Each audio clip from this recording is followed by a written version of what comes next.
Sveicināti, dārgie Jelgavnieki un citi Latvijas Republikas iedzīvotāji, skatītāji, Žoriks TV. Šodien mums ciemos ir karstā kartupeļa jautājums Latvijā. Bauskā viesis mums ir Jolanta Pentelēva, Latvijas suņu audzētāju apvienības prezidente, kinoloģe, šķirņu eksperte, izstāžu eksperte, vaislas darba vadītāja klubā, Jelgavniece un kluba LCA suņu skolas Sarbona instruktore. Sveiki visiem! Tik daudz nosaukumu jābrīnās, kur jūs atrodiet laiku vispār.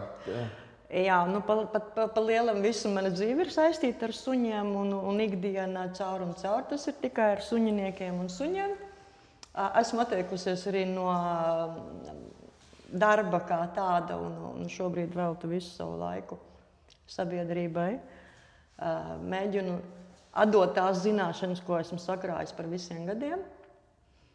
Tāpēc, kad paliekam vecāki un jaunā paudze, viņam nav no kā skoloties, un tāpēc es cenšos to, ko mēs šobrīd zinām ar vīru, to visu atdot cilvēkiem.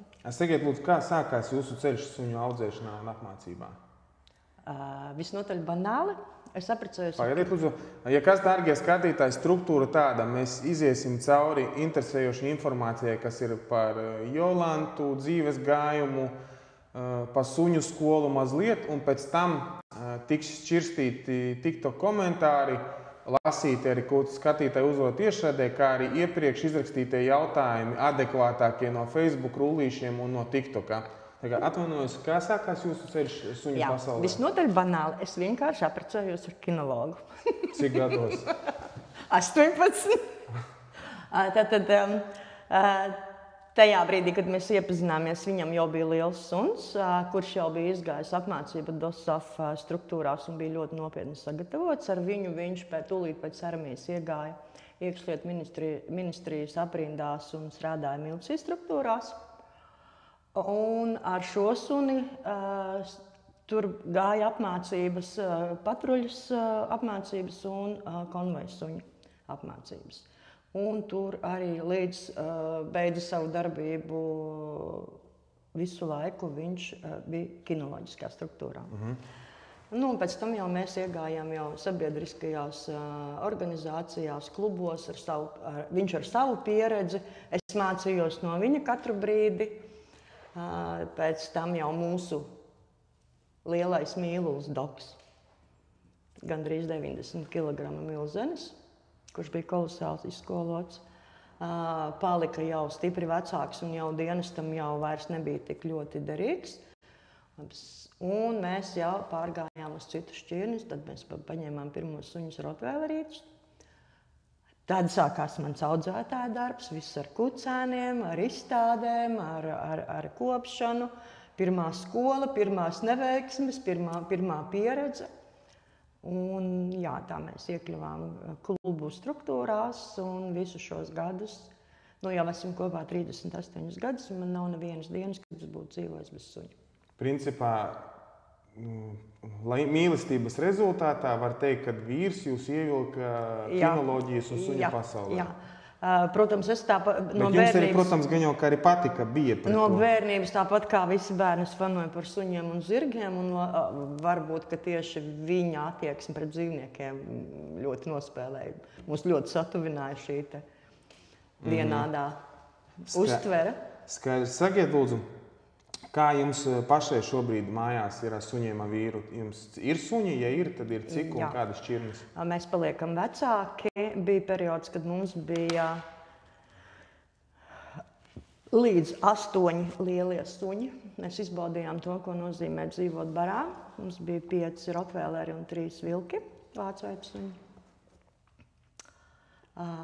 Arī tajā laikā mēs tādu tā kā, sabiedrības nosodījumu saņēmām, ka mēs tā kā esam drusciņi neadekvāti, bet tā bija... Ka tik daudz suņus turam? Jā, ka tik daudz suņus turam. Tas bija kāds gads, varat lūdzu? Tas bija kaut kādi 2002. Līdz kaut kādam 15. Kaimiņi nosodīja vai visi, kas jūs zināt? Nu, arī radinieki teica, tik daudz, jūs tur esat pavisam dūlī. Nu jā, mēs atbalstījāmies ar to, ka kad mēs esam tajā profesijā iekšā. Un, protams, ka tā pieredze gan labā, gan sliktā bija arī negatīvā pieredze, nežēlīga pieredze. Un tā mūsu profesijā ir iedevusi tikai papildus zināšanas. Ja? Šobrīd mums ir viens liels suns, tas ir Cane Corso pārstāvs, meitene ļoti mīļa. Un vēl 2 mazi pensionāriņi, dekoratīvie sunīši, kur dzīvo savu vienkārši pensijas vecumu, kuri jau savas aktīvās gaitas, kā izstāžu tā vaisas darbā, jau ir beiguši. Jā. Tad jums tagad mājās ir 3 suņi, ja? 3 sunīši, jā. Bet tā jūs vairāk nepavairojat, ja? Nē, ar audzēšanu mēs vairs nenodarbojamies, tāpēc, kad kucēnu turēšana prasa milzīgu brīvo laiku un daudz spēka un arī finansiālos ieguldījumus. Kā jūs uzskatāt, jūs jau apmēram industrijā esat iekšā kinoloģijā Latvijā, var teikt, 30 gadi, ja kādi? Jā, plus mīnus 30 gadi. Kā jūs uzskatiet, kopš, ka jūs sākāt darboties tur, kā ir viss mainījies, teiksim, ar Eiropu, iestāšanos Eiropas Savienībā? Ko jūs redzat? Ir kaut kādas izmaiņas cilvēku uzskatos, kultūrā, attieksmē, likumdošanā? Jūs varat nokomentēt šo lūdzu? Jā, noteikti ir izmaiņas. Ir gan labās, gan sliktās izmaiņas. Tur tā viss tā... Varat, piemēram, nosaukt dažas labas izmaiņas, jūsuprāt? Labas izmaiņas ir tās, ka cilvēki ir iemācījušies savākt aiz saviem suņiem netīrumus. Labas izmaiņas ir tās, ka cilvēki paliek kulturālāki un vairāk respektē sabiedrības neapmierinājumus. Sliktās lietas ir tādas, ka suņiem ir uzlikt tik smagi ierobežojumi, kad īstenībā vairs sunim nav kur izskrieties. Pieņemsim ierobežojumi, kā tas izpaužās?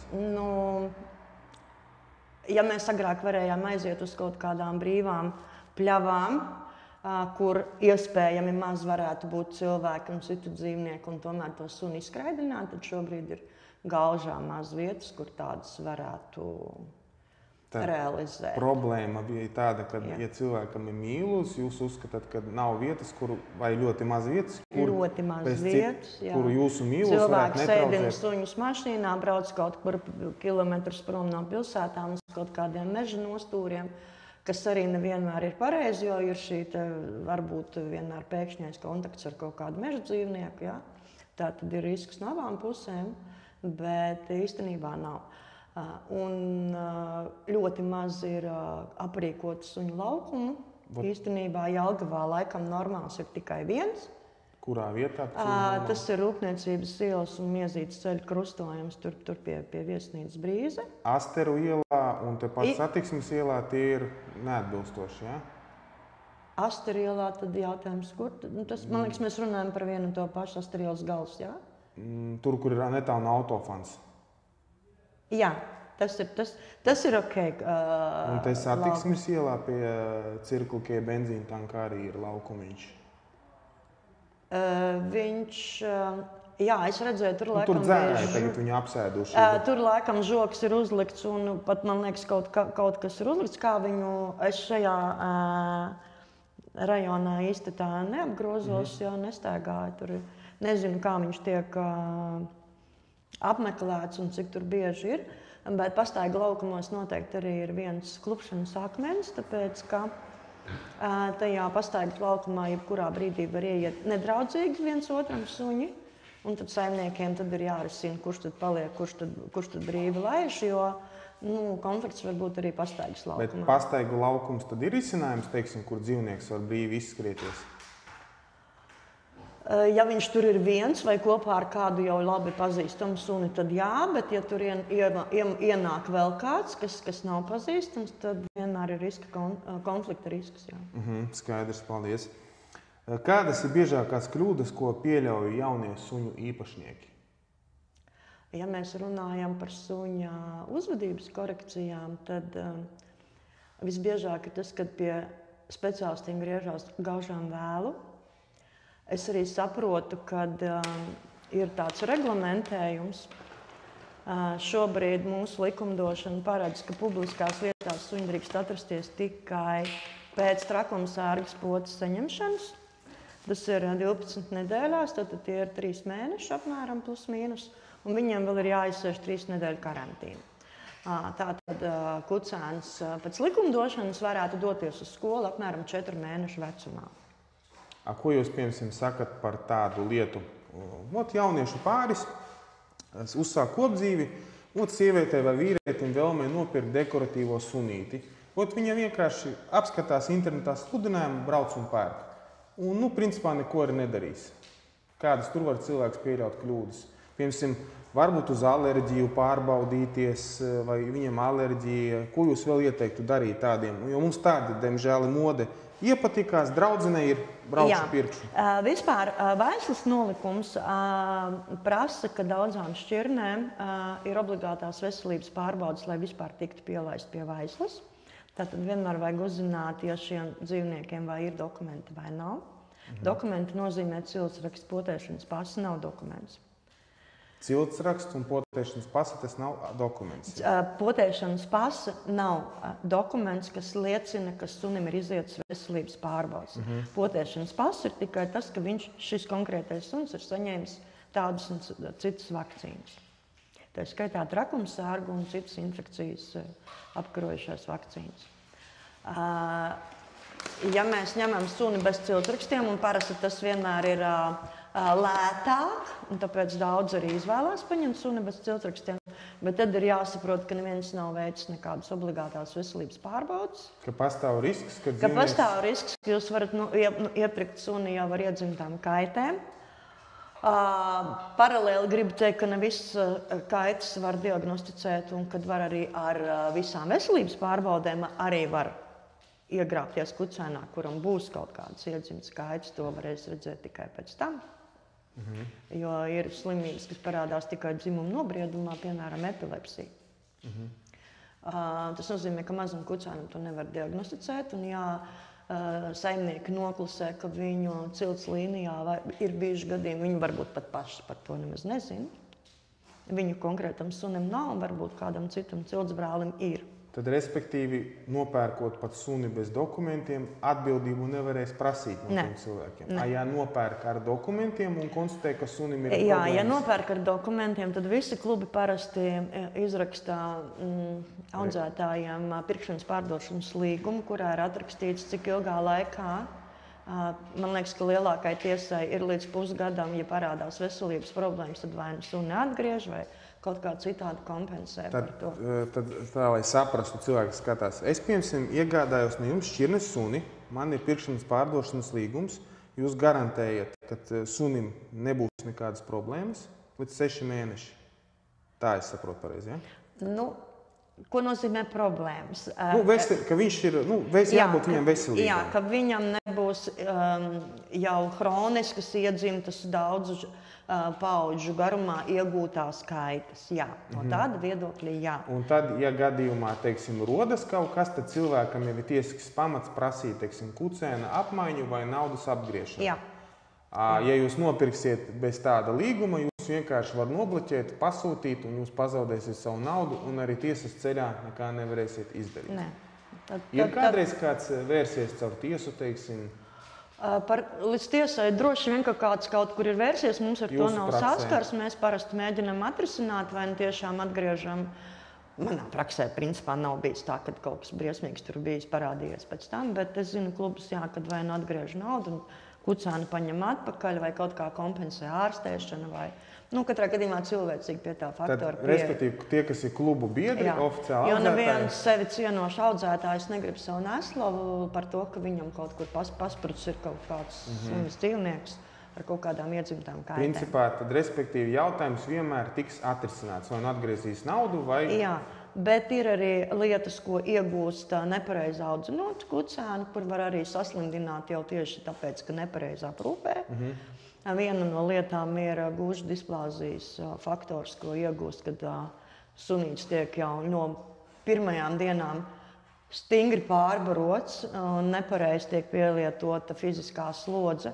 Un ja viņš vēl dzīvo mājās uz parketa lamināta slidrenām grīdām, tad viņš ļoti ātri var iegūst displāzijas problēmas, par ko audzētājs nevar nest atbildību. Tā respektīvi, kad ja jūs iegādājaties mīluli, tad mājās ir jāpiedomā par ēdināšanu. Jā, par pareiziem turēšanas apstākļiem. Tas ir, teiksim, lai nav tur uz slidens laminēts parkets. Lai viņš neskrien pa slidenām trepēm, lai viņš nelēkā no dīvāniem, kamēr viņam nav nostiprinājušies muskuļi tādā līmenī, kad viņi tur locītavas un tur korpusu labi. Ja? Jo kucēns augšanas periodā līdz 5 mēnešiem ir gaužām traumatisks. Tātad tajā ieteikums ir nežēlojiet naudiņu, iegādājieties suņus, kucēnus no pārbaudītiem klubiem, tas samazinās risku žorīt tur līdz pēdējām, kad jūs varat iedzīvoties liekās nevajadzīgās problēmās. Un suņu klubi iet pretī un tos jautājumus risina, un diezgan maz skandāli ir dzirdēti, teiksim, ar oficiāliem klubiem. Tieši ar negodīgiem, nelegāliem pavairotājiem ir gan problēmas dzirdēts. Ir visādi, un bieži vien pat varbūt, kad izaug ne tā šķirne, kuru ir iegādāta, un tur var pat redzēt, kaut kranci iesmērē. Jā, kad ir no šķirnības apšaubāmība, jā. Un es vēl ieteiktu no savas puses vēl pirms iegādāties kucēnu, mēģiniet atrast un sakomunicēties ar labu vetārstu, kurš jums sniegs konsultācijas, jo bieži vien... Kad labāk būtu, kad labāk kā suni pirms iegādāties atvest pie vetārsta paskatīties? Jā, varbūt arī pat paskatīties, lai pārbauda šo metienu un paskatās tiešām, vai tur viss ir kārtībā. Jo nezinātājs nevarēs redzēt kaut kādas slimīgas pazīmes, kad sunītim ir gļotādas iekaisuma, actiņas netīras, ausīs jau ir infekcija un viņam jau tur ir kaut kāds caurējs jau pirmās pazīmes un vēl kaut kas, jā. Bet ir arī svarīgi, lai būtu vetārsts, ar kuru jūs varat sakomunicēties jebkurā diennakts stundā, ja kaut kas notiek, jo nevienmēr var tā tūlīt aizskriet uz klīniku. Bet citreiz varbūt pietiek tikai ar padomu, ka vajag to vai to izdarīt, vai iedodiet tagad to, un rītā mēs varam pie tā jautājuma atgriezties. Ja? Kad ne ar katru caurēju tūlīt jāskrien ir uz klīniku. Jo, tomēr tā laikam ir atbildība, jo vetārsta pakalpojumi nav lēti. Ar vetārsta pakalpojumiem obligāti ir jārēķinās. Un tāpēc, protams, tas jau cilvēku interesēs iegādāties ar veselīgāku dzīvnieku, kuram viss ir kārtībā. Cilvēki bieži vien domā, ja mēs viņu ļoti kvalitatīvi barojam, pie tam kvalitatīvi tas nenozīmē dārgi, bet ir jāsaprot, kas tad īsti sunim ir vajadzīgs ēdienu kartē. Un arī bišķiņ jāorientējas ir suņu barību klāstos. Jāprot pareizi pielāgot tieši savas suņa aktivitātes līmenim, augšanas procesam un vecuma grupai. Ja? Kādas šķirnes jūs neieteiktu cilvēkiem iegādāties, kas ir vispār izdomājuši tikko pirmoreiz dzīvē ņemt suni? Viņi varbūt bērnībā ir priecājušies par sunīšiem un tagad izdomā, piemēram, cilvēkam nekad nav bijusi saskarsme, viņš tagad ņems, piemēram, savu pitbullterieru vai Staffordu, kaut kādu, teiksim, tādu agresīvu suni. Visi noteikti Staffordshire terjeri nav agresīvi, arī pitbullterieri ir gaužām mīļi, un tas pa lielam nav šķirnes rādītājs. Ja nu vienīgi ir kāda šķirne, kuras kategoriski neieteiktu iesācējiem, tas ir Malinois. Kāda lūdzu? Malinois. Tas ir beļģu aitas suns, kas ir tagad tik populārs, kas ir robežsargiem un kas tagad ir pilns ar YouTube, kā viņi strādā. Tas ir suns terminators, un tas ir domāts tikai profesionāļiem. Šī šķirne ir izveidota tikai profesionālam darbam, un tas noteikti nav mājas mīlulis. Tas tikai dienesta suns tāds? Tas ir absolūts dienesta suns. Jebkuru citu šķirni, tad arī kaukāzieti? Vairāk. No mūsu pieredzes 10 gadu meitene nāca grupā, strādāja ar aziātu. Viņai nebija nekādas pieredzes, bet bērnam bija kolosāls gribas spēks, kolosāls iekšas. Un viņi izdresēja šo aziātu, un es gribu teikt, ka tas aziāts klausīja viņu labāk nekā pieaugušos vecākus. Tā kā nevienmēr pieredze ir noteicošais. Un šķirne, ja? Un šķirne arī, jo var būt ļoti lojāli kaukāzieši, var būt ļoti lojāls rotvēlers un var būt absolūti nelojāls Yorkshire terjers. Šobrīd mums arī ir gadījums, kad jāgriezās pie mums cilvēki, Jorkšīras terjers iekod zīdaini. Nu, protams, viņš nestraumē viņu tur tik briesmīgi, ka tagad būtu briesmīga traģēdija, bet fakts kā tāds, kad arī šie suņi var nodarīt pāri. Tie mazie kvekšķīši, ja? Jā, maziņi.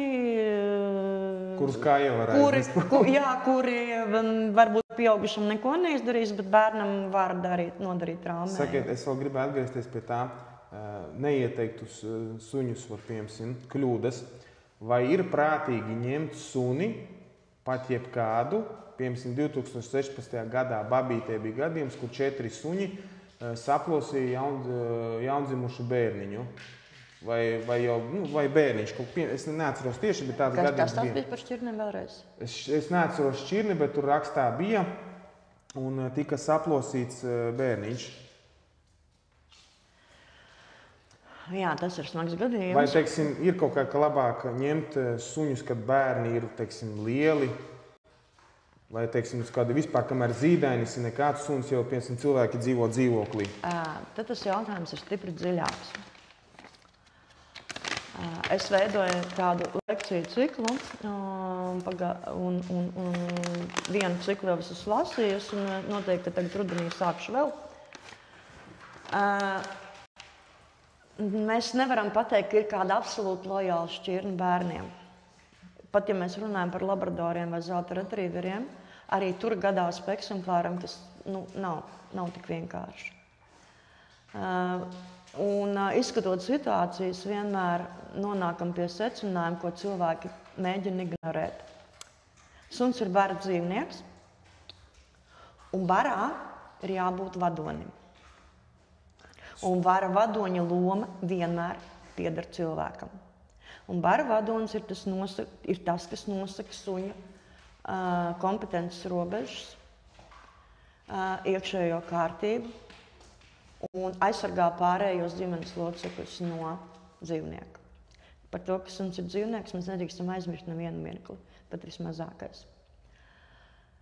Tad, kad cilvēki nesaprot šo faktu, un neviens no ģimenes locekļiem tā atklāti neuzņemas ģimenes vadoņa lomu, suns ir stresā, viņš saprot, ka bars ir bez vadoņa, un viņš visādiem mērķiem un visādiem līdzekļiem censies ieņemt vadoņa vietu. Ja? Un tur ir ļoti daudz rituālu, sākot ar ēšanu, sākot ar to, kurš iet pirmais pa durvīm ārā, sākot ar to, kur norāda, kur sunim ir vieta, un kad viņš no tās vietas drīkst aiziet. To nevar 5 minūtēs izstāstīt. Principā tad ieteikums būtu tāds, ja ir zīdaiņi, jūs neesat gatavi dresēt, audzināt savu suni mājās, mazi bērni, suni labāk neņemt. Viņš savā vaļā vienkārši dzīvos. Pirmkārt, zīdaiņa ienākšana mājās vienmēr radīs tādu faktu, ka sunim tiks veltīts mazāk uzmanības un suns to saistīs ar bērnu. Ka bērns ir tas, atņems saimnieku uzmanības sunim. Un tas mazāk vai vairāk izraisa greizsirdības bērniem. Ja vēl mēs suni atklāti atgrūžam, tad, kad viņš nāk pie bērna un mēģina komunicēt, un vēl ieslēdzam tādu tramīgumu, un suns tiek izolēts, ieslēgts citā telpā, tad viņš vēl jau vairāk sāks veidot tādu greizsirdīgu. Un tas viņam ir vienkārši konkurence, kuru viņš kaut kādā brīdī centīsies nostumt malā. Kā viņš to izdarīs, tas bieži vien ir fiziski. Respektīvi, tā labāk būtu, ja cilvēks gaidāms bērns vai tiek plānots, tad labāk suni neiegādāties. Ja, piemēram, cilvēki izdomā, tur jauna ģimene, bērns, mums bērniņš būs, paņemsim vēl suni tagad. Jā, tas ir tas Eiropas tāds stereotips, kad mēs pirms paņemsim sunīti, iemācīsimies ar sunīti rūpēties, un tad mēs mācīsim rūpēties par bērniņu. Nē, tie ir dažādi faktori. Tad kā šeit labāk būtu rīkoties cilvēkiem, kam ir zīdainis, kas varbūt tagad izdomās, mēs vēlamies suni iegādāties? Vai nu jums jau tas suns līdz zīdaiņa ierašanai ir jāizskolā perfekti, ka viņš tiešām jau saprot no pusvārda, un tad viņam tās uzvedības normas jau tiek pasniegtas citā līmenī, citā saskarsmes līmenī. Tas ir jānodarbojas ar savu suni? Jā, jo, protams, kad bērniņa plānošana vienmēr stāvēs virs suņa, jā, un nevienmēr tā sanāk, kad mēs ieplānosim, tagad suni mēs paspēsim izaudzināt, un tagad mēs iegādāsimies bērniņu, jā. Un bieži vien ir, kad ir jau kaut kādi bērniņi ir, un viņi jau ir tā kā pusaugi, un viņi var to sunīt ļoti labi tiek galā, un tad ienāk zīdainis, un tam zīdainim tomēr ir jānodrošina aizsardzība. Respektīvi, tad, ja ir zīdainis, un cilvēki neplāno nodarboties ar suni, tad suni nav ieteicams ņemt, jo tas var beigties ar smagām sekām. Nevienmēr, bet riska faktors pastāv. Tad ir vienkārši vecākiem jārēķinās, ka viņu uzskatītais ģimenes mīlums. Man tagad droši vien apstrīdēs daudz, kuriem viss ir kārtībā un kur suns bērniņu ir uztvēris pareizi. Cilvēki vienkārši intuitīvi ir pareizi bērnu pienesuši, pareizi iepazīstinājuši, nav radījuši sunim diskomfortu un viss ir kārtībā. Bet ja sunim ar bērniņu ienākšanu rodas diskomforts, kurš viņš līdz tam nav bijis, jā, tad konflikts agrāk vai vēl būs. Tad iespējams, ka nākotnē pastāv iespēja, ka varbūt smagas sekas. Jā, un arī bērniņi, viņš aug, viņš sāk rāpot, viņš sāk celties kājās, viņš sāk līst suņa bļodā, viņš sāk kārties sunim kaklā. Tas viss ir jādara kontrolējumā situācijā. Jā. Tātad visu sunīts ir jānomierina, ka viņš viss ir kārtībā, tas ir savējais.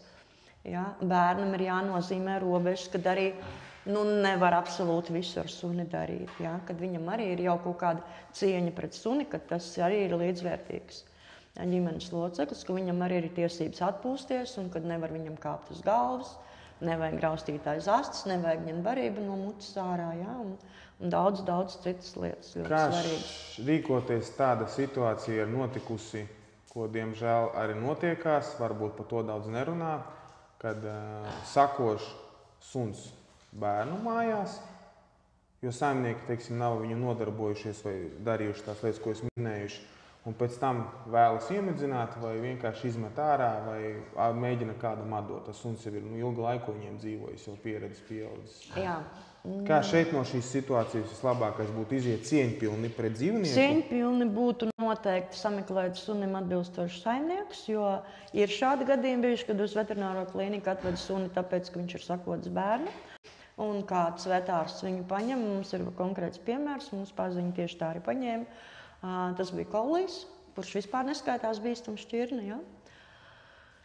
Un izskoloja šo suni fantastiski līdz paraugu demonstrējumu līmenim, un suns bija tiešām mums sporta grupas zvaigzne, ja? Bet tur nebija mazi bērni. Suns bija ļoti adekvāts, un kāpēc viņam nepatika bērni, tur vienmēr jāizskata individuālas situācijas. Bet, ja nav iespēja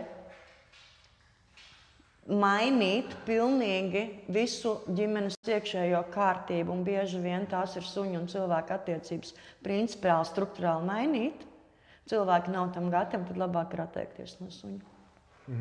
To ir vislabākais cieņpilni, tad izdarīt, nekautrēties, varbūt saņemt nosodījumu, bet iespējams caur vetārstu, caur klubiem to jautājumu izrunāt un risināt. Nevis dzīvnieku izmest vai vēst iemedzināt. Jo ar dzīvnieku var nodibināt kontaktu, pat ja ir bijis negatīvs jau kaut kāds piemērs un pieredze, ja mēs kardināli mainām attieksmi pret suni. Es to nevarēšu tagad izstāstīt vienā mirklī. Tas ir vesela rituāla schēma. Saikne ir atkal, viss ir atkarīgs no cilvēka. Jā, viss ir atkarīgs no cilvēka. Cilvēks ir tas, kas pieņem lēmumu. Skaidrs, paldies. Teiksim, kā saprast, vai suns konkrētam cilvēkam un ģimenei ir piemērots rakstura dzīvesveida ziņā? Tur ir vienmēr jāizzina konkrētas šķirnes īpatnības. Vai šis suns ir skrējējs, vai viņš ir dzinējs suns, vai viņš ir sargsuns. Šķirnes pamat funkcijas. Ja, nevajadzētu balstīties uz modes tendencēm. Mēs saskārāmies ar to, ka, pieņemsim, pēc kinofilmas Sniega suņi, atdievs, tūlītām gāzās husky. Visi pirka huskijs, un husky bija mums topā visur, kur, un huskijs pa lielam nav ģimenes suns. Huskijiem ir citas funkcijas. Ir atsevišķi gadījumi, kad haskijs tiešām iedarās ģimenē, bet tur arī ļoti, tad ir spēcīgs darbs. Funkcijas kādas haskijas šķirnē? Kamanas vēl? Kamaniņu vilcējs, tas ir suns, kuram ir jānoskrien dienā 15, 20 un 30 km. Viņš var būt sportisti ģimenē. Viņš var būt sportisti, jā, un ir cilvēki, kas ar suņiem skrien visus šos suņu maratonus un biatlonus, un tur viņš var būt bet tas nav ģimenes dīvāna mīluls. Viņš ir, Jāpēta, tad ir jāapsēžas mierīgi, jāpadomā jūsu pašu dzīvesveids, un tad ir jāiet cauri šķirnes. Pakonsultēties, paskatieties, kā draugiem ir. Vai pat uz klubu maksas konsultāciju var atnākt? Es dodu konsultācijas. 10 eiro es dodu konsultācijas. Mēs izrunāsim 2 stundu laikā. Kāds ir jūsu dzīvesveids, ko jūs vēlaties no suņa, kādu šķirni jums dara? Vai jūs viņu varat pavilkt finansiāli, vai kur viņam būs dzīves vieta, vai viņam pietiks ar to platību? Jā, mēs varam par to vienmēr individuāli parunāt. Jūs pat, ja cilvēks, piemēram, atnāk, viņš varbūt grib vienkārši izrunāties, bet piemēram, viņš jau ir izdomājis prātā, ka viņš grib tur mazu kvekšķi čivahu, bet jūs pārunājoties, viņu konstatējat, ka viņam ir nepieciešams tur ruksīts vai haskijs vispār. Jūs viņam teiksiet to acīs konkrēti? Jā, es viņam pateikšu ka tev nedara tas suns? Tas nav tavs suns un neņem to, jā. Ir bijušas situācijas, ka mani ieklausās, tiešām nepaņem un paņem citus un ir ļoti apvienāti. Un ir bijušas situācijas, kad nē, mēs tomēr gribam to, un tad pēc tam kaut kādas korekcijas ir vajadzīgas. Jā. Paldies. Kā ir pareizi socializēt un audzināt suni, lai nekļūtu agresīvs vai bailīgs? Tad tikai praktiski suņu skolas, kinoloģija? Par bailīgumu ir cita tēma. Bailīgi suņi lielākoties piedzimst. Vai tas ir ģenētiski nodots faktors, vai sunīts ir ieguvis sliktu pieredzi vēl augot ar saviem dzimtas brāļiem. Viņš varbūt ir bijis mazākais un vairāk cietis no citu. Jo suņi, viņi bara dzīvnieks, viņš pielieto spēku. Jā, visu resursu iegūšanai viņš pielieto spēku. Tātad kāds no kucēniem varēja būt, tāds izgojis, kad viņi visvairāk presingo un viņš var būt ar šo baiļu sindromu ienāk ģimenē. To ir ļoti grūti individuāli notestēt nepieredzējušam. Ja? Ir kādreiz, es tagad neatceros, kā tas saucās, nemēģināšu atcerēties, bet ir tests, ka iegādāties kucēnu, kad mēs viņu apgāžam uz muguru. Mēs redzam, kā suns reaģē. Ir tādas 3 pamatversijas, kā viņš reaģēs. Vai viņš rūks un mēģinās piecelties, vai viņš sāk spēlēties vienkārši aktīvi, vai viņš izmiksīgi smilkst un rāda, ka tas viņam nepatīk. Tie ir 3 dažādi temperamenta rādītāji, un ne visi viņi der ģimenē. Ja mēs runājam par bara tiem statusiem, tad ir 4 statusi principā, gan vilku barā, gan arī suņu baros. 2 no tiem ir derīgi ģimenē, un 2 nav. Tātad vieni ir tie, kas ir absolūtie līderi, kas nepakļausies, un viņu komunikācijai ir pilnīgi citas metodas, un otri ir tie, kas ir tie bailīgie, kas vienmēr izvēlēsies sevis aizstāvēšanu, pirms vēl ir radusies bīstamā situācija, un nekad neaizstāvēs saimnieku. Pieņemsim, es iegādājos suni, un cik ilgi man būtu jānāk, teiksim, uz skolām vai jādara, jāmācās. Ir kaut kāds konkrēts laika periods, piemēram, es varu nostaigāt gadu, man skolā pasaka, jūsu sunis jau diezgan disciplinēts un ir izmācījies. Pēc tam tas tā kā paliek uz visu mūžu, vai tomēr tās prasmes sunī ir ik pa laikam, teiksim, jāuzpeldina atpakaļ, jāatjauno, lai viņš neaizmirstās. Tā kā cilvēki pierod pie laba un izlaižās. Jā. Mums šobrīd klubā arī ir sporta grupa, kur cilvēki nāk ilgstoši, tiešām gadu un vairāk, un nemitīgi uztur sunu tonusā. Gan tā ir fiziskā slodzīta, gan iemaņu slīpēšana. Suns dzīves laikā iziet dažādas attīstības periodus, un ja mēs sunīti atvedam uz skolu 4 mēnešos, un daudzi instruktori, un kādreiz tā bija pilnīgi tāda prakse, kad 3 mēnešu apmācība, nokārto eksāmenu, sveiki, tu esi brīvs. Ja? Tad sanāk, ka sunītis 8 kaut kādos mēnešos ir pabeidzis skolu, bieži vien viņam tikai šajā vecumā iestājās dzimuma nobriedums. Un tad viņš pavisam savādāk sāk uzvesties, bet cilvēks tā kā jau ir izskolojis. Un viņam tūlīt ienāk pilnīgi citi faktori jau iekšā. Suns sāk uzvesties savādāk. Savādāk izturās pret ciltsbrāļiem, savādāk izturās pret sava dzimuma pārstāvjiem. Un cilvēks nav gatavs ar to darboties. Tāpēc jā, es iesaku, kad mēs vairs nepraktizējam šos 3 mēnešu kursus. Mēs vedam cilvēku tik ilgi, kamēr viņš tiešām tiek galā visās situācijās, bet, ja cilvēks vēlas, viņš var turpināt un nākt laiku pa laikam, nevis regulāri, reizi mēnesī, reizi nedēļā, jā. Prasmju paslīpēt. Un mēs arī visu laiku mācāmies, iegūstam vēl kaut kādas jaunas iemaņas, pieliekam vēl kaut kādu jaunu elementu, jaunu pārbaudījumu sunim, jā? Un visu laiku viņa intelekts tiek visu laiku turēts tādā tonusā. Sakiet, lūdzu, kādi, teiksim, šobrīd Latvijā galvenie dzīvnieku labturības noteikumi, kas būtu jāzina īpašniekam, tā kā ābeci? No galvas naktī pamostoties? No galvas nezinu arī es. Bet tie pamata noteikumi ir tie, jā, tas ir Zemkopības ministrijas izsniegtie dzīvnieku aizsardzības likums un mājdzīvnieku labturības noteikumi. Tās būtu galvenās lietas, kuram dzīvnieku īpašniekam. Tie ir pamatnoteikumi. Katrā pilsētā, katrā pašvaldībā vēl var būt iekšējie pašvaldības noteikumi, kas var būt stingrāki, vēl papildus kaut kādas prasības, kā jau es minēju, ja, kad tagad varbūt administratīvie kaut kādi sektori pilsētās vai dzīvokļos, kur vispār nedrīkst turēt mājdzīvniekus. Ja. Piemēram, tas tā, kad Jelgava nomainās vara, pilsēta ir draudzīga dzīvniekiem. Savukārt Liepājā, piemēram, iedzīvotāji pateikuši ir, kad mēs nevēlamies, lai šeit, teiksim, suņi būtu, kad ļoti ierobežotās teritorijās drīkst būt suņi. Tādus noteikumus var izdot. Ja sabiedrība tik dziļi iestāsies, droši vien, ka pašvaldības kaut kā rēģēs uz to, vai varēs tā pateikt, ka pilsētā vispār nedrīkstētu būt suņi, grūti pateikt. Kā var ierobežot, teiksim? Var ierobežot, jā, tā tad var uzlikt lielākas nodevas, lielākas maksas par suņiem, jā, tā tad būs kaut kādi pakalpojumi dārgāki, kas jau automātiski ierobežos suņu turētājus un nebūs aprīkotas pilsētas ar tiem pašiem pastaigas laukumiem. Tur nedrīkst staigāt, tur nedrīkst staigāt, tur nedrīkst iet, jā. Un cilvēki vienkārši būs spiesti ierobežoties, jā. Teiksim, kādas kļūdas īpašnieki visbiežāk pieļauj, nezinot šos noteikumus? Vai nezinot, ka viņi eksistē? Jā, palaiž suņus brīvsolī.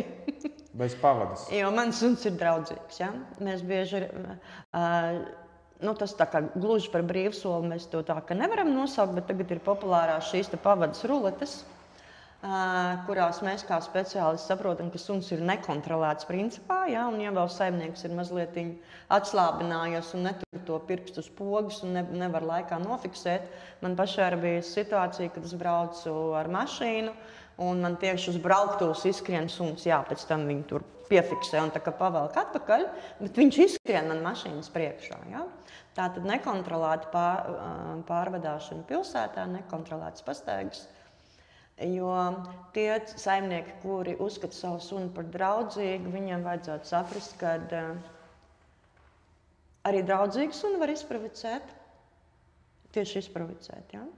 Jo suņa agresija vienmēr ir atbildes reakcija uz citu agresiju. Ja mēs runājam, ka mums būtu kaut kur suņi, kas vienkārši iet un domā, ka tagad, ko tagad saplēs, tādu suņi nav. Ja, tad tie kaut kur, es nezinu, kur dzimuši, ja? Pat no patversmēm ņemtie suņi, kuriem ir diezgan liela pārbaudījuma un smagi dzīves apstākļi, un viņiem tur trūkst socializācijas, un tā kā arī cilvēku kontakta trūkst, ja? Un tāpēc prasa, lai sabiedrība iesaistās un iet pavadāt tos suņus, lai viņiem kaut kāda komunikācija ir, lai viņi nav galīgi atslēgušies no komunikācijas, ja? Lai viņi nepaliek pavisam tādu pilnīgi nekontrolēti. Ja? Principā visbiežākā kļūda, kad cilvēki savu dzīvnieku domā, ka viņš pret viņiem ir labs, tātad viņš būs pret citiem. Viņš būs labs arī pret citiem. Viņš neiekodīs, netraucēs vai nedarīs neko sliktu. Jā, tas ir galvenais. Un palaiž viņu bez pavadas. Jā. Ja mēs runājam, ka pilsētās, kā ja mēs runājam, kad ir tikai pastaiga laukumi, kur īstenībā varētu palaist bez pavadas, un arī tur vienmēr pastāv tas riska faktors, ka var ienākt cits suns, kas ir nedraudzīgs, vai pat no viņu saimnieka viedokļa arī draudzīgs, bet suņiem kaut kāds konflikts rodās.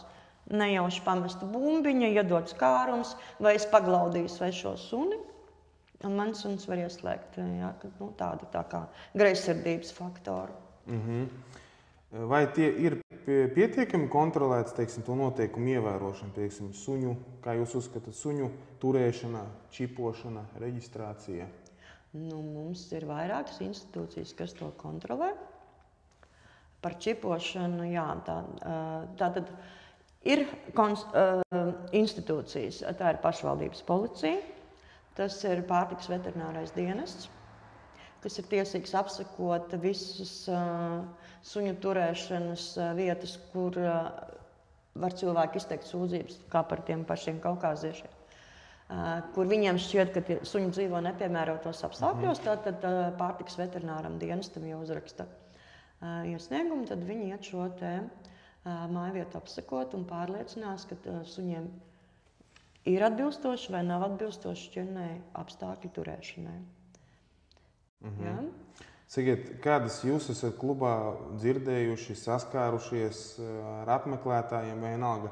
Kādas ir pārsvarā sankcijas, kas neievēro un pārkāpj noteikumus? Ir naudas sodi dzirdēti? Administratīvie ir bijuši gadījumi, kad, teiksim, suni atzīst pa bīstamu, viņš jāiemidzina vai, teiksim, izņem uz laiku īpašniekam, līdz viņš sakārtos dzīves vietas jautājumus. Jelgavā es ar to neesmu saskārusies. Noteikti, ka pasaulē tā notiek. Mūsu praksē ir suns, kurš tika atvests no Eiropas, kurš tiešām tika atņemts saimniekam ar policiju. Tur laikam bija arī kaut kādas narkomānijas faktors. Citā Eiropas Savienības dalībvalstī, un atvests uz Latviju. Atvests uz Latviju, paņemts no patversmes, atvests uz Latviju.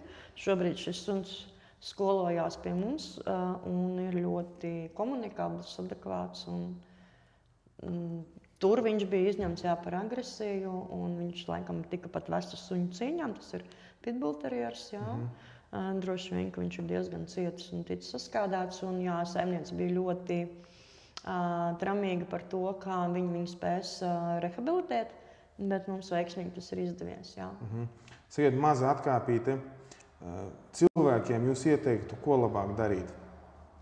Piemēram, varbūt, ka kas meklē šķirni, vai vienkārši, kas vēlas dot pajumt suņiem. Labāk būtu suņus ņemt no patversmēm, vai skatīties tomēr šķirņu suņus? Vai viss ir atkarīgs no jūsu vēlmēm un pārliecības? Viss ir atkarīgs no cilvēka vēlmēm un pārliecības. Ir daudz cilvēku, kas grib izglābt sunīti, un lai viņi arī realizē šo tādu labo soli, bet es iesaku uz patversmi pabraukāt kādu laiku, ar to suni laicīgi sakomunicēties, izpētīt, nodibināt kontaktu, izpētīt viņu. Un ne tikai tajā situācijā, kad mēs viņu ņemam pavadiņā, viens pret vienu, ejam pa pļauju pastaigāties, bet arī pievest citus cilvēkus, paskatīties, kā viņš reaģē uz svešiem, kā viņš reaģē uz citiem. Kad jūs ar to suni esat kopā, Jā, kad mēs esam pavadā viens pret vienu, Tad tas arī nav tā vienkārši iepatikās, aizbrauc, samaksā nodevu.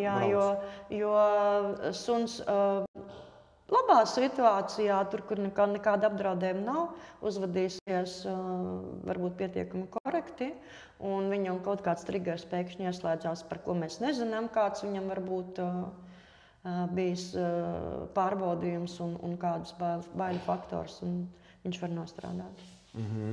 Piemēram, suns var baidīties no salūtiem, un viņš var izrauties no pavadas, un ļoti slikti tas var beigties. Skaidrs, paldies.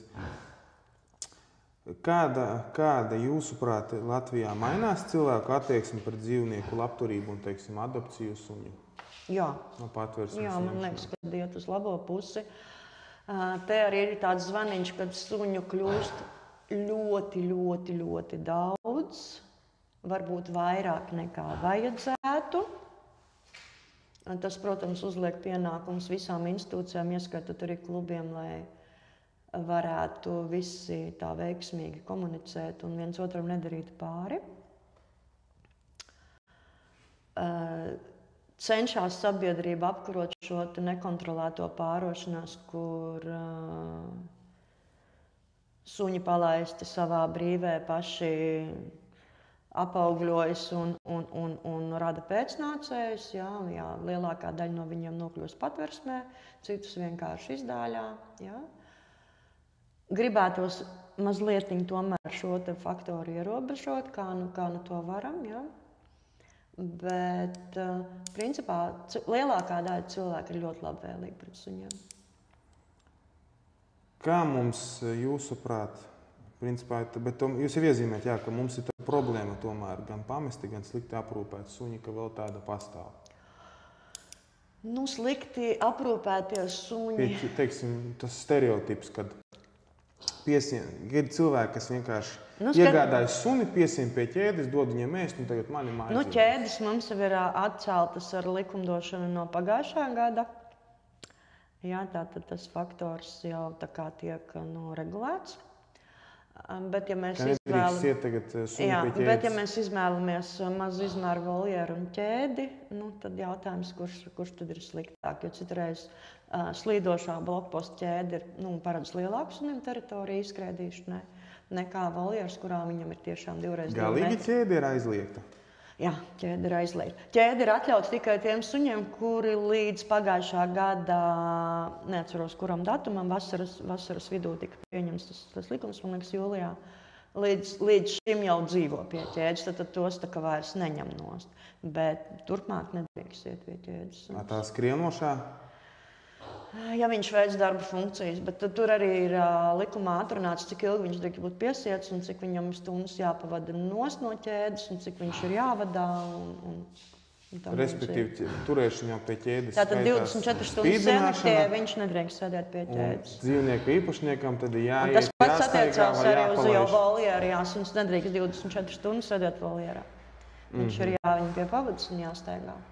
Tas ir diezgan interesanti, jā, tāda informācija, kas laikam varbūt daudziem cilvēkiem nāks kā šoks, ka viņiem suns ir pie ķēdes, kā laukos viensētās paraduši, ka viņš tur dzīvo visu laiku pie ķēdes savā nodabā.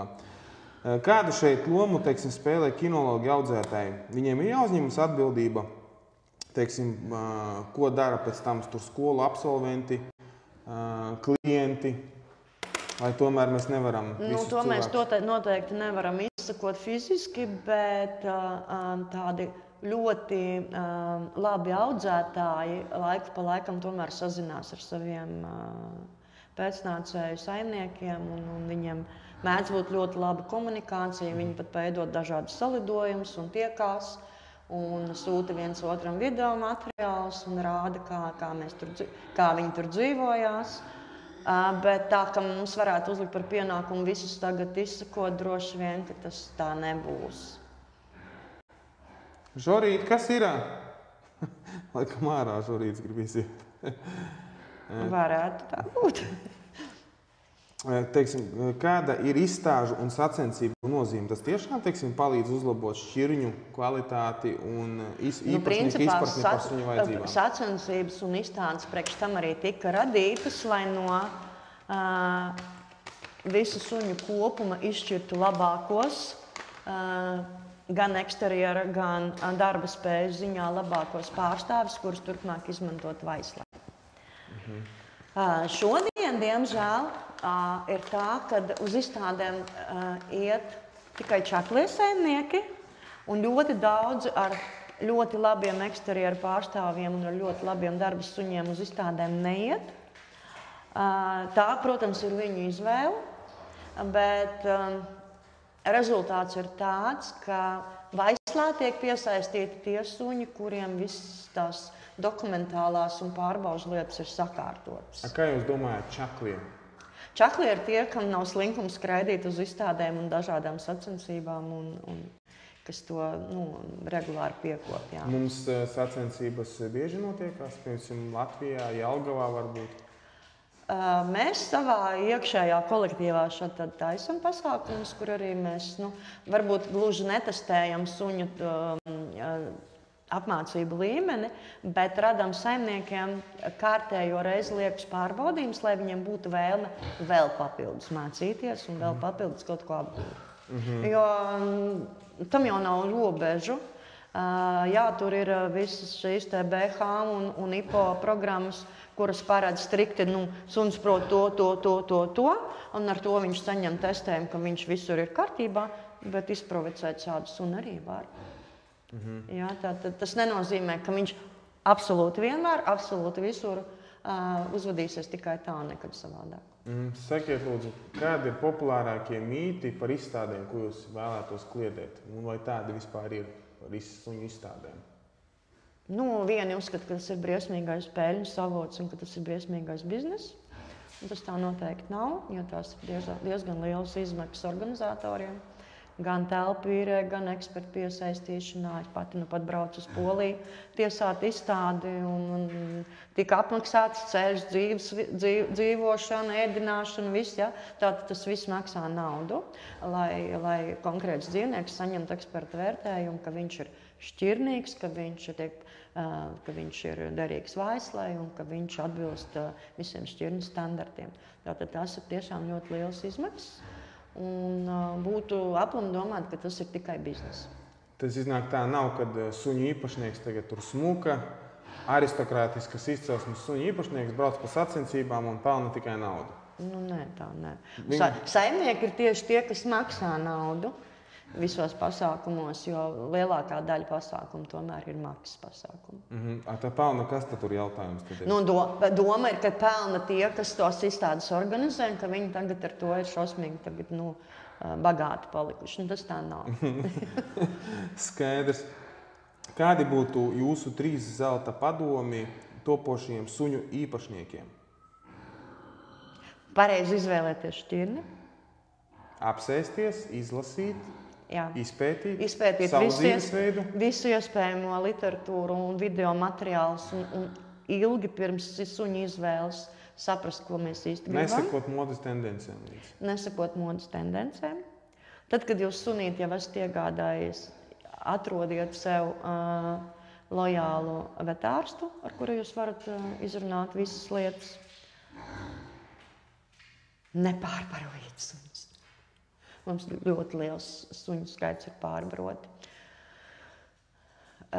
Sunim nevajag tik daudz ēst, cik mēs viņam dodam. Bieži vien cilvēki domā, ka tikai ar lieku kārumu mēs izpaudīsim sunim savu mīlestību un ir liekais svars.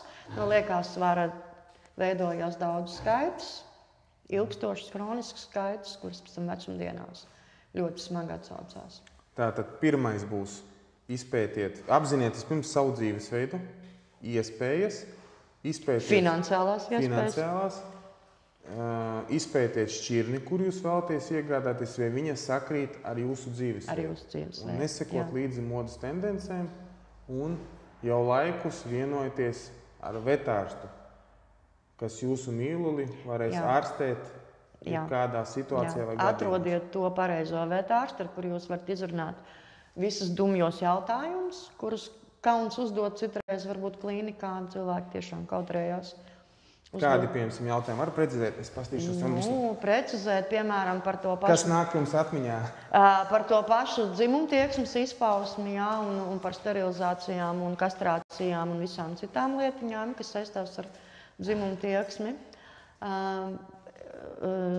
Kautrējās uzdot jautājumus par hroniskām caurajām un veikt izmeklēšanas, jo vienmēr liekas, ka es laikam viņu slikti baroju. Un sākam izmisīgi meklēt kaut kādus citus ēdienu kartus, kas atkal rada papildu stresu vielmaiņai. Tur īstenībā kāda infekcija? Tur varbūt jebkāda saslimšana, varbūt kuņģa problēmas, varbūt mikroflora nepareizi, un varbūt tur tiešām vajadzīga ārstēšana. Pie tam ilgstoša un pacietīga. Sakiet, lūdzu, kā rīkoties ierindas pilsonim, ja viņš redz teiksim, slikti aprūpētu un pamestu dzīvnieku? Ja ir cilvēkam aizdomas par slikti aprūpētu vai pamestu dzīvnieku, pamests dzīvnieks, tas ir bez pieskatīšanas, kas reāli ir klaiņojoši, tad mēs griežamies policijā. Pašvaldības policijā? Jā, pašvaldības policijā. Pašvaldības policijai būtu jāpieslēdz dzīvnieku ķērāji, ja tādi ir nepieciešami, ja? Ja neviens nevar atpazīt un atrast tūlīt saimnieku. Otra institūcija, pie kā var griezties, kad ir aizdomas par sliktiem suņu apstākļiem, tas ir pārtikas veterinārais dienests. Par sliktiem apstākļiem, izturēšanos? Jā. Tur reāli brauc vetārsti uz vietas apskati, un viņi tad konstatē, vai dzīvniekam ir jau no sliktas turēšanas jau kaut kāda skaitas, un vai ir nepieciešama veterinārā iejaukšanās, un vai ir nepieciešama dzīvnieku izolācija. Sakiet, un nobeigumā, pirms jautājumiem, ko jūs novēlētu visiem suņu īpašniekiem Latvijā? Skaidru saprātu, labus kaimiņus, saprotošus un labus skolotājus, lai būtu kam pajautāt. Un tagad mēs pāriesim arī pie skatītāju iesūtītiem jautājumiem iepriekš. Es arī dzirdēju, ka jūs bijāt arī piketā Bauskā saistībā ar modru olām un to 3 suņu nošaušanu. Izpētījāt situāciju, kāpēc tas notikās un kā jūs varat komentēt, kur šajā situācijā vajadzēja rīkoties? Kā bija jāuzvedas dzīvnieka īpašniekam? Kā jāuzvedas tam cilvēkam, kas izsauc pašvaldības policiju? Vai tos suņus vajadzēja šaut vai nevajadzēja? Varat lūdzu šeit nokomentēt to visu? Jā, no filozofiskā viedokļa te ir tas... Es atļaušos iziet cauri faktam. Es saprotu tā, dzīvnieka īpašniekam Modrim suņi dzīvoja brīvā vaļā viņa lauku mājā. Jā, bet mēs arī to zinām tikai pēc nostāstiem.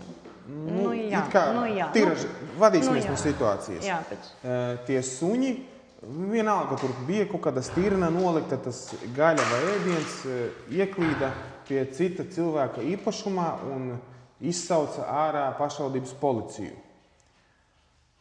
Cik es izprotu likuma izpratnē, tai sievietē par to, ka viņi izsauc pašvaldības policiju par iespējamiem dzīvniekiem, viņai nekādu atbildību nevar piemērot par to. Droši vien, ka nē.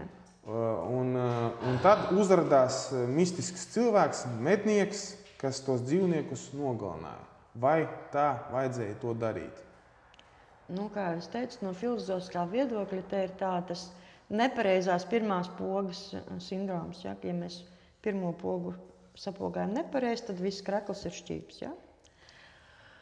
Tātad mūsu maza kaut kāda bezatbildības nianse var novest līdz lielai traģēdijai.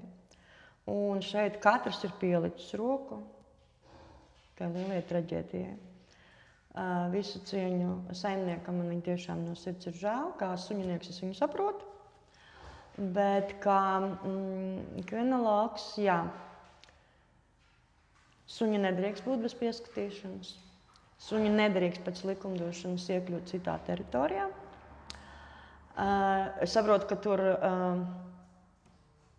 nebija nekādu ierobežojumi vai tie paši voljeri. Protams, ķēdes tagad ir aizliegts un cilvēks arī nepieļauj šo dzīvesveidu suņiem. Varētu teikt tā, ka Modrim suņi dzīvoja tā, kā suņi jebkurš gribētu dzīvot. Tā, dabīgi, brīvi izpaustos un sargājot savu mājvietu. Cik suns tālu var aizklīst, tas ir cits jautājums. Mūsu tehnikas laikmetā ir vesels lērums viedierīču, kuras varēja tikt izmantotas, tā skaitā radio žogi vai kaut vai vienkārši trekeri pie suņu kaklu siksnām, kur mēs mobilajā telefonā redz, kur mums suns atrodas. Ja? Ja tas tā būtu darīts, tad noteikti nebūtu šī nelaime. Jautājums par suņu agresiju, tur ir pavisam cita tēma.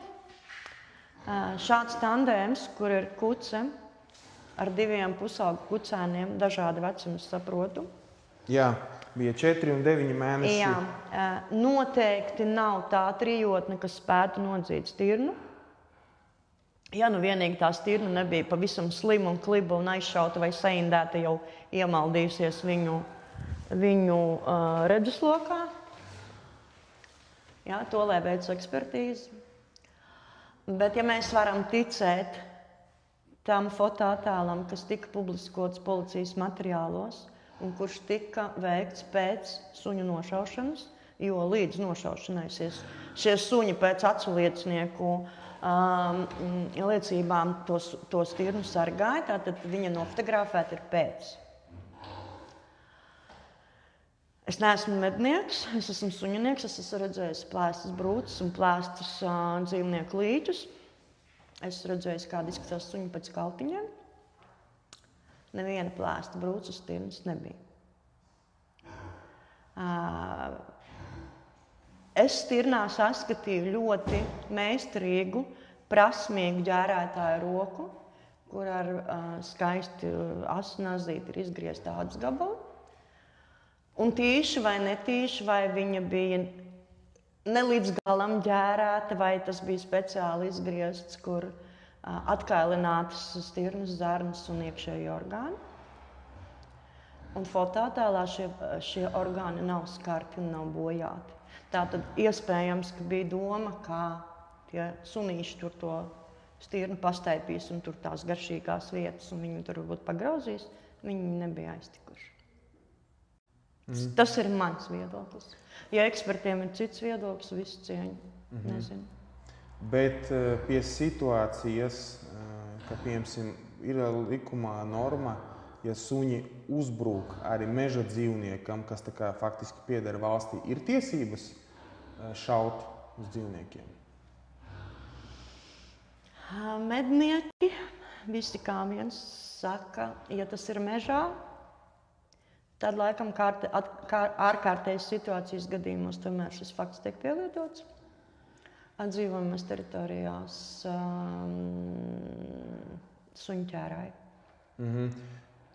Tātad, respektīvi, ja uzbrūk dzīvnieki cilvēkam, viņa, teiksim, dzīvniekiem, viņa teritorijā, arī tad šaut nedrīkst. Būtu arī, piemēram, jautājums mums pirmkārt visiem nemaz nav ieroču, lai mēs visi tagad varētu ņemt un šaut visu, kas mums iebruka teritorijā. Tad mēs varam arī šaut kaķus, kas nāk no kaimiņu dārza, čurāt mūsu dobēs, jā? Jo mēs viņu nekādu nevaram ietekmēt. Jā? Un arī tas ir nepatīkami. Piemēram, situācijas modelējums tad ir tāds, kad es dzīvoju, man labi kaimiņiem ir suņi, viņiem tie suņi staigā riņķī. Kādu reizi viņas, tur suņi mīļoti, vēl kaut ko, un kādu reizi viņi tie suņi sētā ieklīst, un nezinu, kāda, teiksim, kas notikās, viņi, teiksim, sāk lupt virsū maniem dzīvniekiem kost. Man ir taču tiesības tiem suņiem nodarīt, varbūt, nenošaut, ja man nav ieroči, kaut kādas skādēm, fiziskas sāpes, ka viņi uzbruk manai mantai. Jā, mēs varam iejaukties tajā, ja mēs esam fiziski pietiekami spēcīgi un pārliecināti. Gribētu teikt, ka šādos gadījumos vajag arī kaut kādu pieredzi. Nevienmēr vajag tos suņus sist un šaut, pietiek ar troksni, un pārslēgt suņu uzmanību uz kaut ko citu. Viņš arī aiztaisīs vilcienu. Jā. Šajā konkrētajā gadījumā man ir liels jautājums, vai tur tiešām viss bija tik briesmīgi un bīstami. Kāpēc? Tāpēc, ka arī pašai saimniecei ir suņi, kuri piketā vietēji iedzīvotāji arī paspruka tēma, kad arī tie suņi tur dzīvo brīvsolī. Viņas pašas suņi. Jā. Un izrādījās, ka tieši šaušanas brīdī viņi tur nebija. Tātad ne viņi tur kāvās ar šiem iemaldījušiem suņiem par to stirnu, ne tur kāds bija no suņiem sakos vai cietis. Un tas viss liecina par to, ka tie suņi varēja būt jau laicīgi noslēpti. Iespējams, ka tur kāds kārtoja savas privātās attiecības ar to visu. Bet pēc būtības, pēc likuma, te iznāk, diemžēl, kad ir dzīvnieku īpašnieks vainīgs, kad viņš tos suņus palaida brīvsolī. Viņa vaina ir neapšaubām, ka viņš ir suņus nekontrolēti palaidis. Un tas, kad kāds cits, piemēram, neadekvāts cilvēks ar ieroci, varbūt mēģinot izmantot kaut kādas likuma normas, ka iespējams dzīvnieki viņam uzbrukā vai radīja kaitējumu, un viņš viņus likvidēja. Šobrīd likumdošana pat neļauj nošaut lāci, ja tāds iemaldās manā dārzā. Tātad, ja manā dārzā iemaldās vilks, lapsa, tā pati stirna vai alnis vai vēl kāds cits meža dzīvnieks, man nav tiesība viņu nogalināt, man ir jāizsauc atbilstošās institūcijas, kas tālāk šo situāciju ir izsina. Sveši dzīvnieki, kaut vai kaimiņa. Medniekam nebija tādas tiesības. Ja viņam tam tiešām nebija rakstisks policijas rīkojums par šo faktu, ka viņam ir uzdots tiesības to darīt, tad viņam nebija tiesības. Tad, respektīvi, sanāk mums pēc likumdošanas tā, ka ieklīst jebkāda veida savvaļas vai cits dzīvnieks mājas, viņš var nodarīt kaitējumu mūsu mantai, kustamiem, nekustamiem, arī cilvēkam var nodarīt kaut kādu kaitējumu. Cilvēkam vajadzētu būt pietiekam saprātīgam, lai izvairītos no konflikta un to apdraudējumu. Negaidīti. Mums nav tiesības tad to dzīvnieku likvidēt, bet mēs viņam varam tā kā izdarīt kaut kādu atbildes gājienu, lai viņu aizbiedētu. Un tad mums ir, lai to situāciju tiktu galā, jāsauc tad attiecīgās tikai instances. Dzīvnieku ķērāja vai pašvaldības policija? Tieši pika tā, kad tika uzdots jautājums domas pārstāvim, kāpēc netika izsaukt dzīvnieku ķērāju, viņš tā mūsu atbildēja, ka viņam nesot līgumu ar Bauskas patversmi un suņu ķērājiem. Kāpēc šis jautājums ir nesakārtots pašvaldībā? Likums nosaka pašvaldībai principā. Tas ir viņu jautājums. Ka pašvaldībai... Jo pat, ja pieņemsim suns ieklīst skolas teritorijā vai bērndārs teritorijā, kur vispār ir milzīga atbildība darbiniekiem, tātad viņiem tur tie bērni ir jāevakuē un jāizsauc atbilstošās institūcijas. Atbrauc suņķērājs un izšauj sunim trankizatoru, ja micina viņu vai jebkuram citam dzīvniekam. Tad, respektīvi, iestāsies modrim administratīvā atbildība par klaiņošanu, un neatkarīgi tad tie dzīvnieki, suņi, modra, radīja apdraudējumu vai ne, iestāsies krimināla atbildība dzīvnieka šāvējiem. Krimināla atbildība jau ir iestājusies, jau ir izmeklēšana, kā viņa ir izcināsies, mēs mēģināsim sekot. Nē, pat ja, teiksim, tas cilvēks, kas pat šāva, viņam, piemēram, bija ieroča atļauja, kaut viņš bija mednieks, kaut vai mistiskā kārtā, teiksim, pierādīs to, ka dzīvnieki tur iespējams izrādīja agresiju vai nodarīja kaut kādu kaitējumu. Tas nebija arguments, lai izturētos pret dzīvnieku cietsirdīgi, atņemtu viņam dzīvību. Pat ja mēs pieļautu, ka tie divi lielākie suņi izrādīja agresiju un ka viņu nošaušana bija neizbēgama, tad tomēr par to mazuli, kurš tur nevainīgi tajā visā barā bija, tur ir liels jautājums, jo 4 mēnešu kucēns nevar nodarīt kaitējumu cilvēkiem tik ļoti, lai pieaugušs policists, pieaugušs vīrietis ar ieroci rokās uzskatītu to par apdraudējumu. Te ir jautājums par policista tu jau nebija maz, ka kompetenci. Vai te bija policists, kas izšāva? Es dzirdēju divas dažādas. Ir runa, ka tur cits vīrietis mednieks.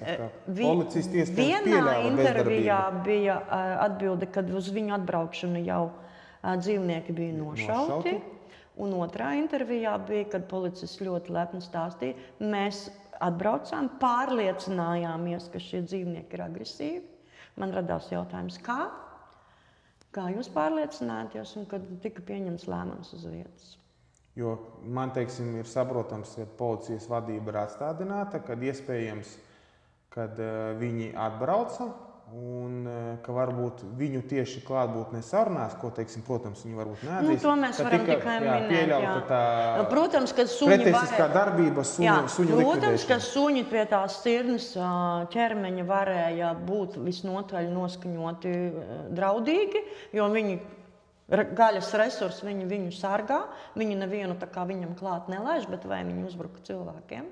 Pat ja viņi tur mēģināja kaut kā ķermeniski tur paskriet uz priekšu un padzīt prom, tas vēl nav tas apdraudējums. Tātad jautājums par šo 4 mēnešu kucēnu un cilvēkam, kas viņu reāli nošāva, ir jautājums, vai viņam drīkst būt ierocis un vai viņš drīkst nesāt vai pildīt policijas pienākumus. Respektīvi, kurā gadījumā šeit ir viss sākas ar cilvēka rīcību un beidzas ar rīcību cita cilvēka. Un mēs, diemžēl, nevaram paredzēt, kā reaģēs citi cilvēki uz mūsu mīluļiem. Man ļoti patika, es agrā jaunībā, kad vēl tikko startēju kinoloģijā, man patrāpījās rokā vienīgā latviski rakstītā kinoloģijas grāmata, ko sarakstīja vēl bijusī DOSAFA instruktora Daina Lapiņa, un viņai bija kolosāls teiciens. Nevienam nav jāmīl jūsu suns. Jā, jūs viņu mīl, bet nevienam citam viņš nav jāmīl. Tikai jūs viņu varat mīlēt un samazināt, pasargāt un iespējami. Un pasargājiet viņu no citiem un pasargājiet sabiedrību no viņu. Jā. Mēs nekad nezinām, kādas cilvēkam var būt iekšējās bailes. Un ja mēs tagad konstruējam situāciju, bezatbildības līmenis ir 3 klaiņojuši suņi, arī pusaugu. Pat ja viņi nebūtu tikuši klātai stirnai, par plosīšanu neiet runa. Bet, piemēram, brauc ar riteni pa ceļu bērns.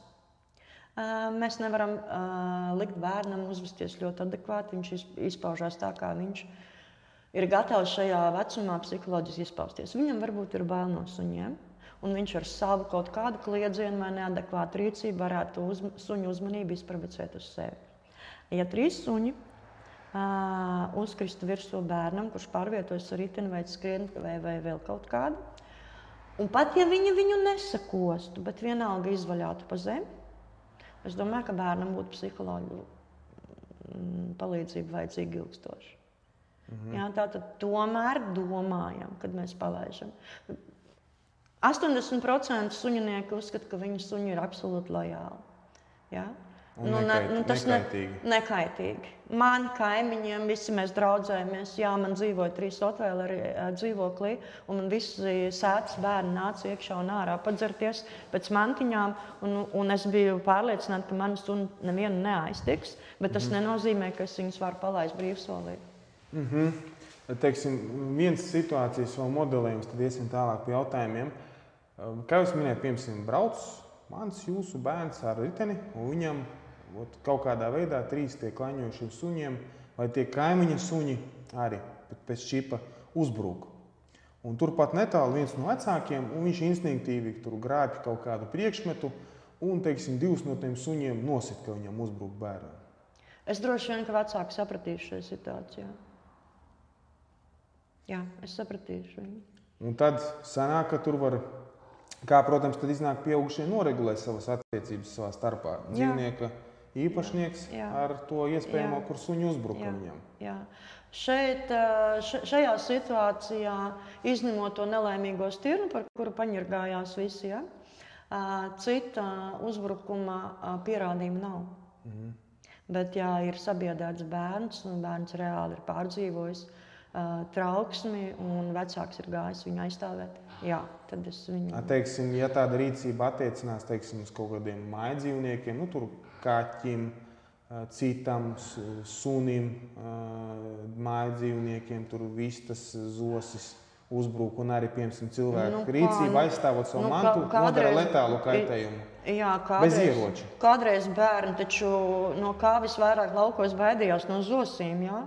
Jo zosis ir ļoti agresīvs, jā? Un zosis var tā padzīt mazu bērnu un saknābāt līdz asinīm. Un, ja nedodies tas bērns vēl nokrīt, tad tur var ieknāpt arī galvā, jā? Tāpēc mums arī bērni ir ļoti tālu no dabas, un mēs paši arī arvien tālāk paliekam no dabas, un arvien mazāk ar katru gadu saprotam dzīvnieku uzvedības tendences. Jā? Mums liekas, kad mēs skatāmies filmas, jā, tos pašus rekšus un visu citu, kur suns ir vienīgi tikai glābēja lomā un uzbruk tikai negantniekiem un ļaunprāšiem, jā. Bet dzīvē tas tā nav. Un ka pēkšņi iekoš kādam labam cilvēkam, mums pasaule ideālā sabrūk. Jā, mums ideālā pasaule. Es biju domājis, Jolanta, par šo, kad kaut vai pilsētā dzīvojam, piemēram, kaimiņiem 3 suņi, viņi izmūk ārā no viņa teritorijas, izrokās, un, piemēram, es redzu, ka viņi manā teritorijā, tur kaut kādā daudz dzīvnieku pagalmā, no privātmās izmukuši suņi, teiksim, manam tur mazajam sunītim uzbruk virsū. Man taču ir tiesības, tiem aizstāt. suņiem nodarīt kaitējumu vai paglābt jūs savu. varat viņiem kārtīgi iezvelt ar bomi.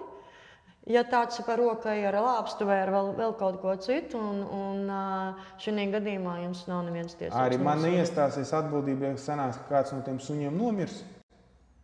Ja jūs varēsiet pierādīt, ka jūsu sunim vai dzīvniekam vai bērnam tiešām bija reāls uzbrukums, tad nē, tad jums nebūs nosodījuma. Es to arī vēlējos saprast. Tātad pāriesim pie jautājumiem. Jautrīte Mežsarga jautā. Suņi jaukteņi ir nozīme tam, kad jaukteņiem var būt nevaldāmi instinkti, agresivitāte. Tādēļ, teiksim, mednieki tur tikai tīršķirņas suņus, kur uzvedība ir prognozējama.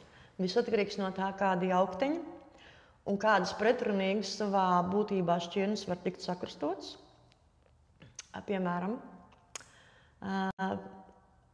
laikas tipa suņi ir viena tipa mednieki, un dzinēju suņi ir cita tipa mednieki. Laikas tipa suņi ir tie, kas spēj iet tūciņā ar medījumu un nogalināt. Dzinēju suņi parasti neiet tūciņā. Dzinēju suņi ir tie, kas izceļ medījumu un dzen viņu uz medniekiem. Šāda veida divu pretrunīgu šķirņu krustojums bieži vien var būt neprognozējams. Mēs nezinām, kura šķirne viņam dominēs vairāk un kura uzvedības tendence var parādīties. Un viņš vizuāli var izskatīties pat nelīdzīgs nevienai, ne otrai. Jā, tāpēc ir svarīgi zināt, kāds krustojumam tur tie cenši tomēr ir. Bet skološanas un apmācību gaitā mēs varam iztestēt, kādas viņam ir uzvedības tendences, jo bieži vien apmācības laikā tiek veikts provokācijas. Ja?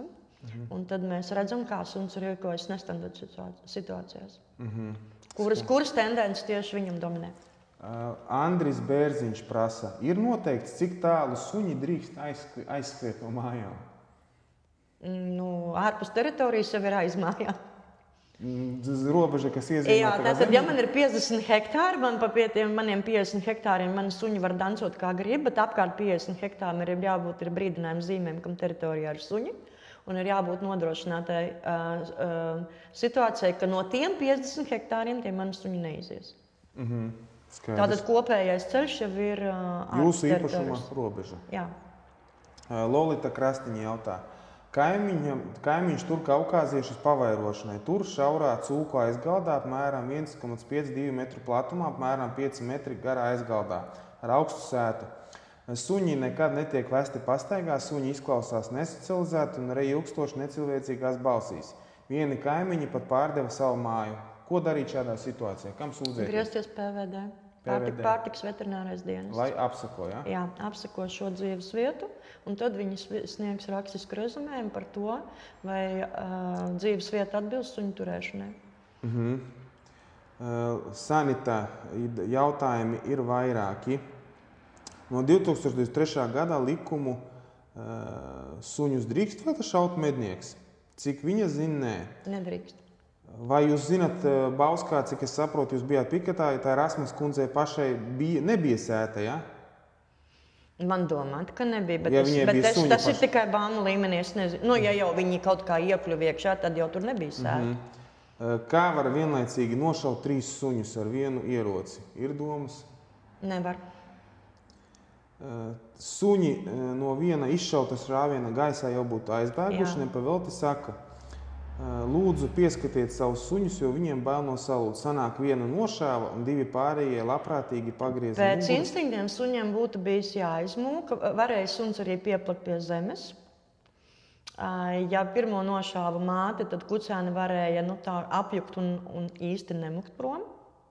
Jā, varēja palikt turpat, bet jebkurā gadījumā tās šaušanas trajektorijas tomēr ir dažādas. Vēl ir jautājums, kāpēc tādā kuplā saimniecībā, kāda bija Modrim, nevienu mājdzīvnieku viņi Modrim nenoplēsa un govi nesakoda pie vistas un vēl kaut ko? Dzīvnieki, īpaši gana dzīvnieki, un tur tomēr tie suņi vairāk veica gana funkcijas. Viņi atpazīst savējos dzīvniekus. Un es domāju, ka viņi bija pietiekami pieradināti pie dzīvniekiem, lai tāpat vien bez iemesla neuzbruktu. Tātad, respektīvi, pašam odra dzīvnieki varēja justies droši, bet savukārt citu vistas gan varēja nokost. Varēja, ja viņi būtu badā. Varēja, ja viņi būtu badā. Piemēram, aitu suņu galvenā funkcija ir saglabāt aitu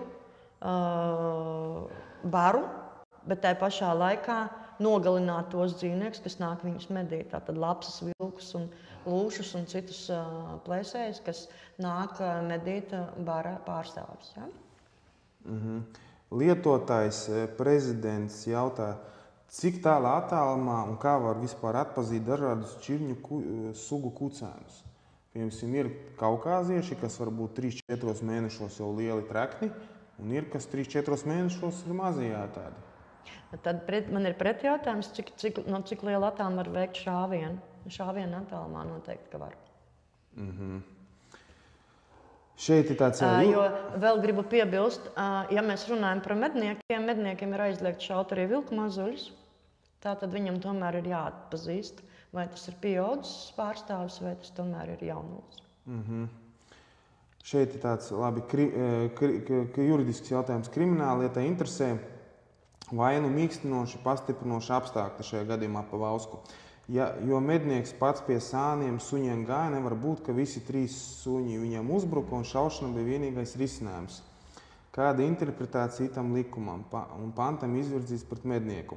Un vai policija, teiksim, jūsu izpratnē drīkst dot atļauju kādam vispār personai tur pielietot ieroci un šaut? Viss ir atkarīgs no mednieku biedrības un pašvaldības sadarbības. Iespējams, ka arī viņiem ir līgumi. Nemāku pateikt. Iespējams, ka ir līgumi par kaut kādu bīstamu dzīvnieku atšaušanu. Jo bieži vien arī savvaļas dzīvnieki nāk un veic postījumus jau dzīvojamās teritorijās. Jā, tā tad iespējams, ka ir meža cūkas, meža cūkas, vilki, jā, tās pašas lapsas, jā. Iespējams, ka ir tādi līgumi, vai tas ir attiecināms uz suni, nemāku teikt. Šeit, Henrī, tā, kad ir, ja cilvēks vainu atzīst, tas būs mīkstinošs apstākļis, pastiprinošs apstākļis, piemēram, viņš tur būs alkohola reibumā vai tur apkārt bija sabiedrībai bīstamā veidā izdarīts. Ja tas nebija testēts uzreiz pēc notikuma, tad to jau vairs nevarēs arī pierādīt. Ja tur tāds arī fakts ir bijis, tas ir tikai minējuma līmenī. Bet, teiksim, tas, kad nošaut visus 3 suņus, vienu pēc otra, būs cilvēkam... Tas ir tāds cilvēcības faktora rādītājs. Pat ja viņš pierādīs, ka tie suņi, teiksim, viņam uzbruka, visticamākais tāpat tas būs, manā uztverē tas būs tā kā varbūt mainu mīkstinošs apstākļus, bet tāpat cilvēks augs pie krimināla atbildības. Jā, kāds būs tiesas spriedums, vai tas būs, tur kaut kāds, nav teikts, ka tas būs cietumsods, noteikti nav teikts, ka tas būs cietumsods, bet tā var būt šaušanas licences atņemšanas kaut kādu laiku, piemēram, jā. Tā var būt izslēgšana no mednieku biedrības, tā var būt kaut kāds soda veids. Jā, grūti pateikt. Nav jau tā, ka tūlīt ir jāsēž cietumā. Šeit lietotājs ugunsraksta, kāds bija pamatojums nogalināt 3 suņus, ja nebija nekāda apdraudējuma. Ja nav apdraudējuma, tad mēs jau kā runājām, tad suņus nedrīkstēja šaut nost. Mēs nevaram vispār šaut nedrīkstēja. Sabiedrībā šobrīd nav cilvēki, kas var pierādīt, ka apdraudējumi nebija. Tāpat kā grūti ir pierādīt, ka apdraudējums bija. Bet nedrīkstēja viņus tāpat šaut nost. Pat ja bija apdraudējums, tad... Jā, atgriežos vēlreiz. Viņam bija jāvēršās pie suņu ķērājiem un viņi bija jāizķer. Jāsauc pašvaldības policija, kas izsauktu suņu ķērājus. Ja nav līgums, tad teorētiski, vismaz praksē neoficiāli, tad ir jāsauc ārā un izraksta vienkārši rēķinu par konkrēto situāciju. Vēl es gribētu piebilst, ja šie suņi būtu bijuši apdrošināti. Tagad ir šīs tendences, kad mājdzīvniekus apdrošina un mājas mīlums apdrošina. Un apdrošināšanas līgumos ir daudz un dažādi faktori, ieskaitot nodarījumus trešai personai.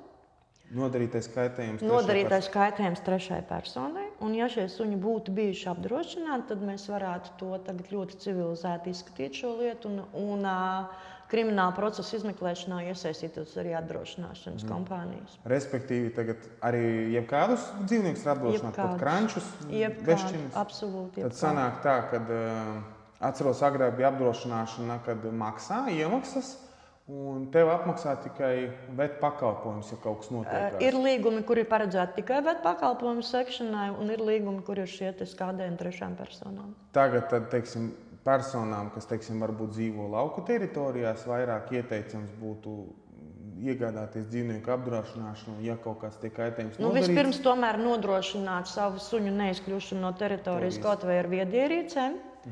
Jā, jo ir visdažādākās tehnoloģijas, kā radiosētas, gan ar radioimpulsiem, gan ar elektrokabeļiem.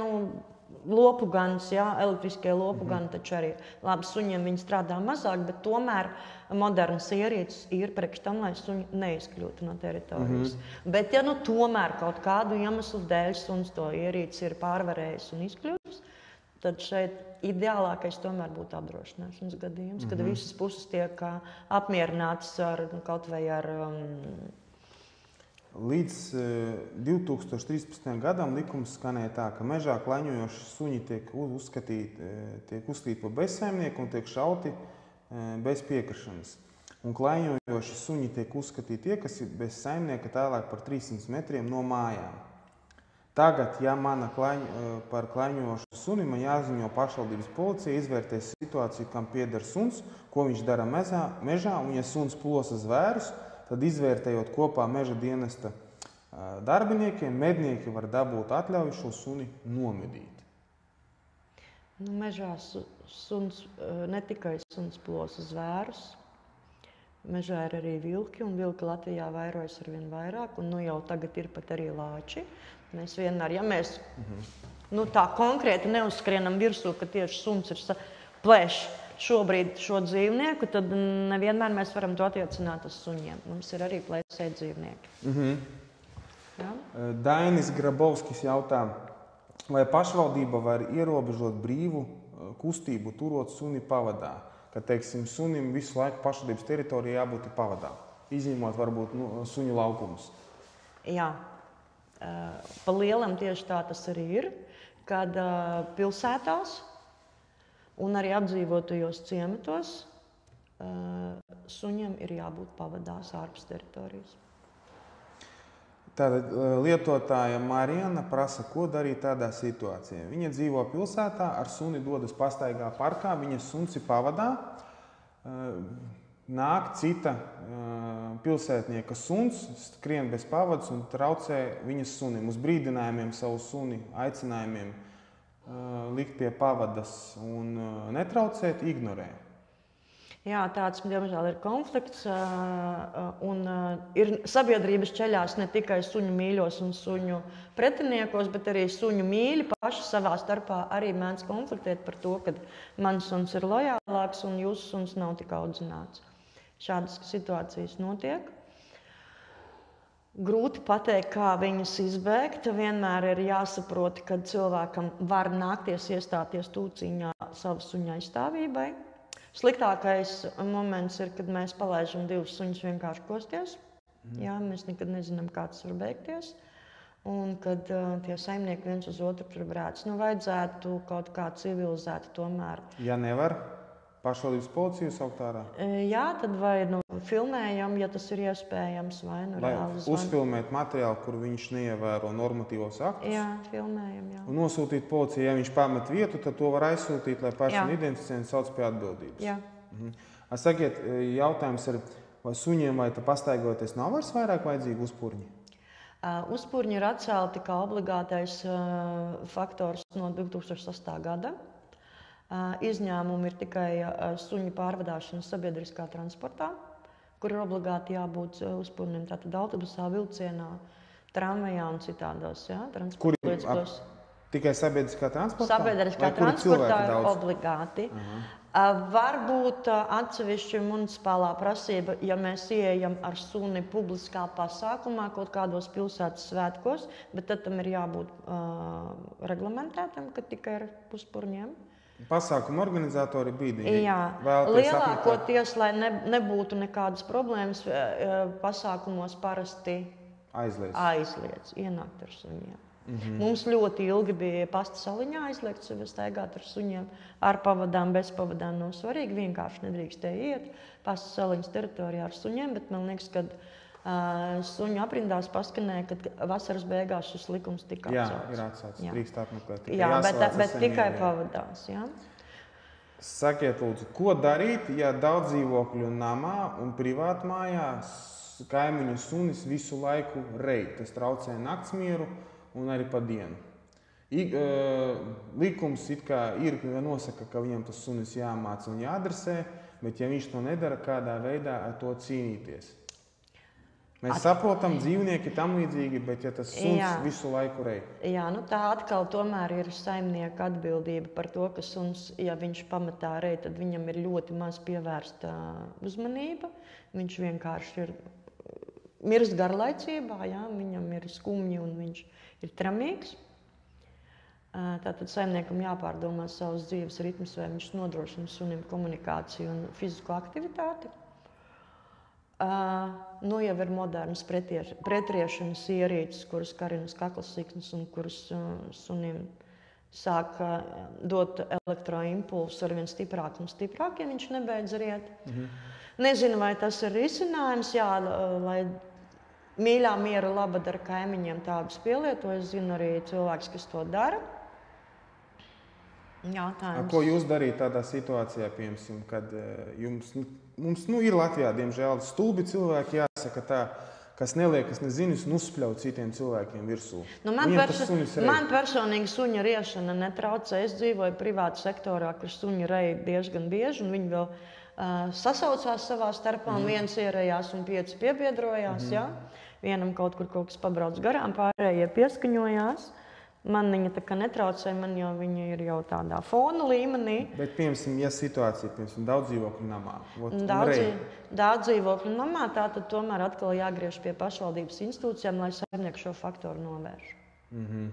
Jo, man liekas, ka bija arī likuma regulācija šam, kad, ja cilvēks viņam var uzlikt par pienākumu apmeklēt kursus, izglītot šo suni. Mēs nevaram izglītot suni un iemācīt neriet. Ne izglītot suni, bet vest uz skolu apmācīt.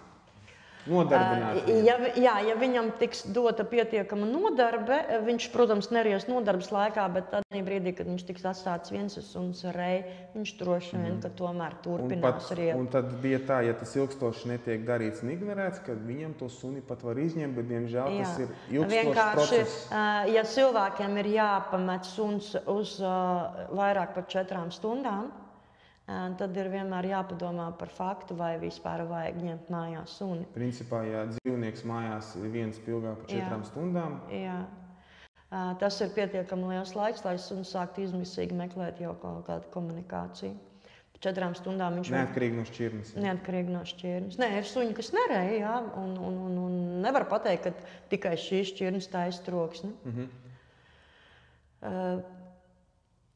Aktivitātes sunim ir vajadzīga, komunikācija ir vajadzīga, un bieži viens ar citu liela problēma ir ar to, kad paņem cilvēki mājās mazuli, un viņiem nākamā dienā ir jāiet uz darbu, un viņš šo mazuli atstāja uz 8 un vairāk stundām vienu pašu.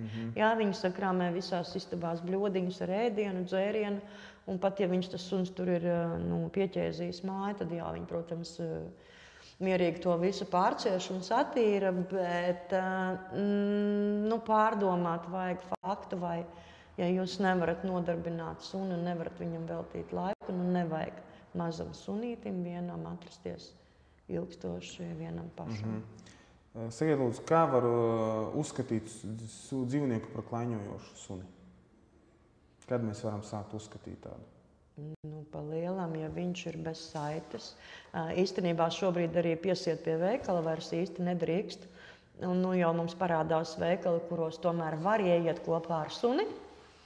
Bet ja suns ir bez saites, bez cilvēka kontrolas, un viņš viens pats klaiņo pa apdzīvotu vai mazāk apdzīvotu vietu, viņš tik un tā ir klaiņojošs. Nav jābūt tad viņam kaut kādam dienu skaitam noteiktam. Viņš var būt Nē, es paklāņojošs jau domāju, praktiski ka- no brīža, kad viņš pats staigā Jā, riņķī. no 15 minūtes arī ir pietiekami, lai viņš varētu iekļūt nelaimē pats, izraisīt satiksmes negadījumu, nodarīt kaitējumu sev un citiem. Solvita lietotāja jautā, ko jūs personīgi domājat par Mini Jorka šķirni? Viņas sunīts ir bailīgs uz lielākiem suņiem un rej uz viņiem ārā. Es kā vēslas speciālists vispār esmu pret jebkādu šķirnu minimizēšanu. Visām šķirnēm ir auguma standarts, kurš ir loģiski pamatots, ka tieši šajā auguma svara un spēka standartā suns var veikt tās funkcijas, kas viņam ir. Minimizēšana ir modes tendence. Tā ir patoloģija, kura sākas ar visu iekšējo orgānu samazinājumu līdz patoloģiskiem izmēriem. Un līdz ar to mini suņi ir ļoti, ļoti tramīgi un nervozi. Mēs, kā skatītāji, te sākas tādi zēlīgi komentāri, mēs neatbalstam suņu iznīcināšanu un neadekvātu cilvēku rīcību. Kā lietotāja Lāčuka saka argumentu, modris viņus jau speciāli nelaida pastaigāties. Modris speciāli nelaida pastaigāties, bet modris arī nebija nodrošinājis, ka suņi sākuši garlaikoties nevarētu izkļūt no teritorijas. Visi tur. Par kairinātāju var būt jebkas lidojošs putns, lauku pele un jebkas, kam suņi varēja aizskriet. Intereses dzīti pakaļ. Ja? Mūsu bērnībā koda bieži un šajos laikos nav tik bieži gadījumi par sakošanu.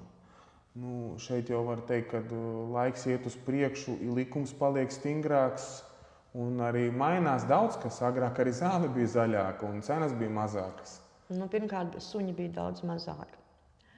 Tīri skaitliski.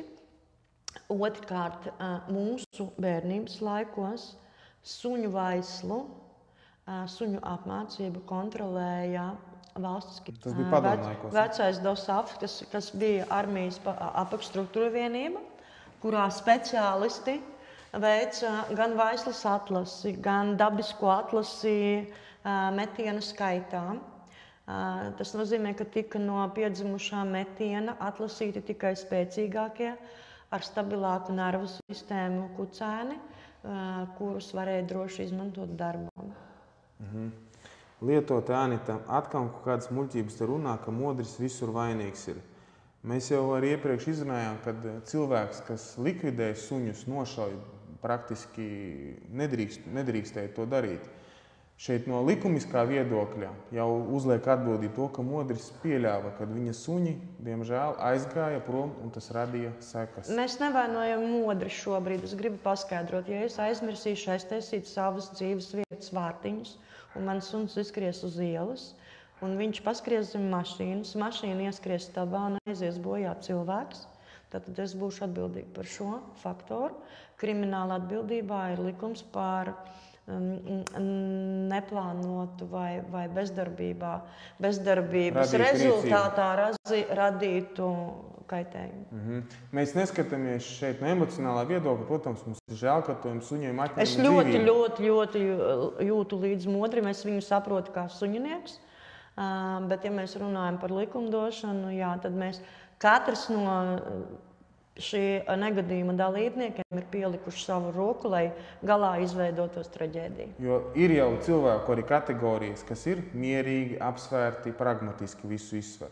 Ir tie, kas ir gatavi rīkoties ultra enerģiski un nežēlīgi. Mums ir, diemžēl, tādi cilvēki sabiedrībā ir dzīvot. Viņiem pat varbūt nospļauties uz to kriminālu sodu, kas būs, ko piespriedīs, ja viņš tos dzīvniekus, piemēram, nošaus.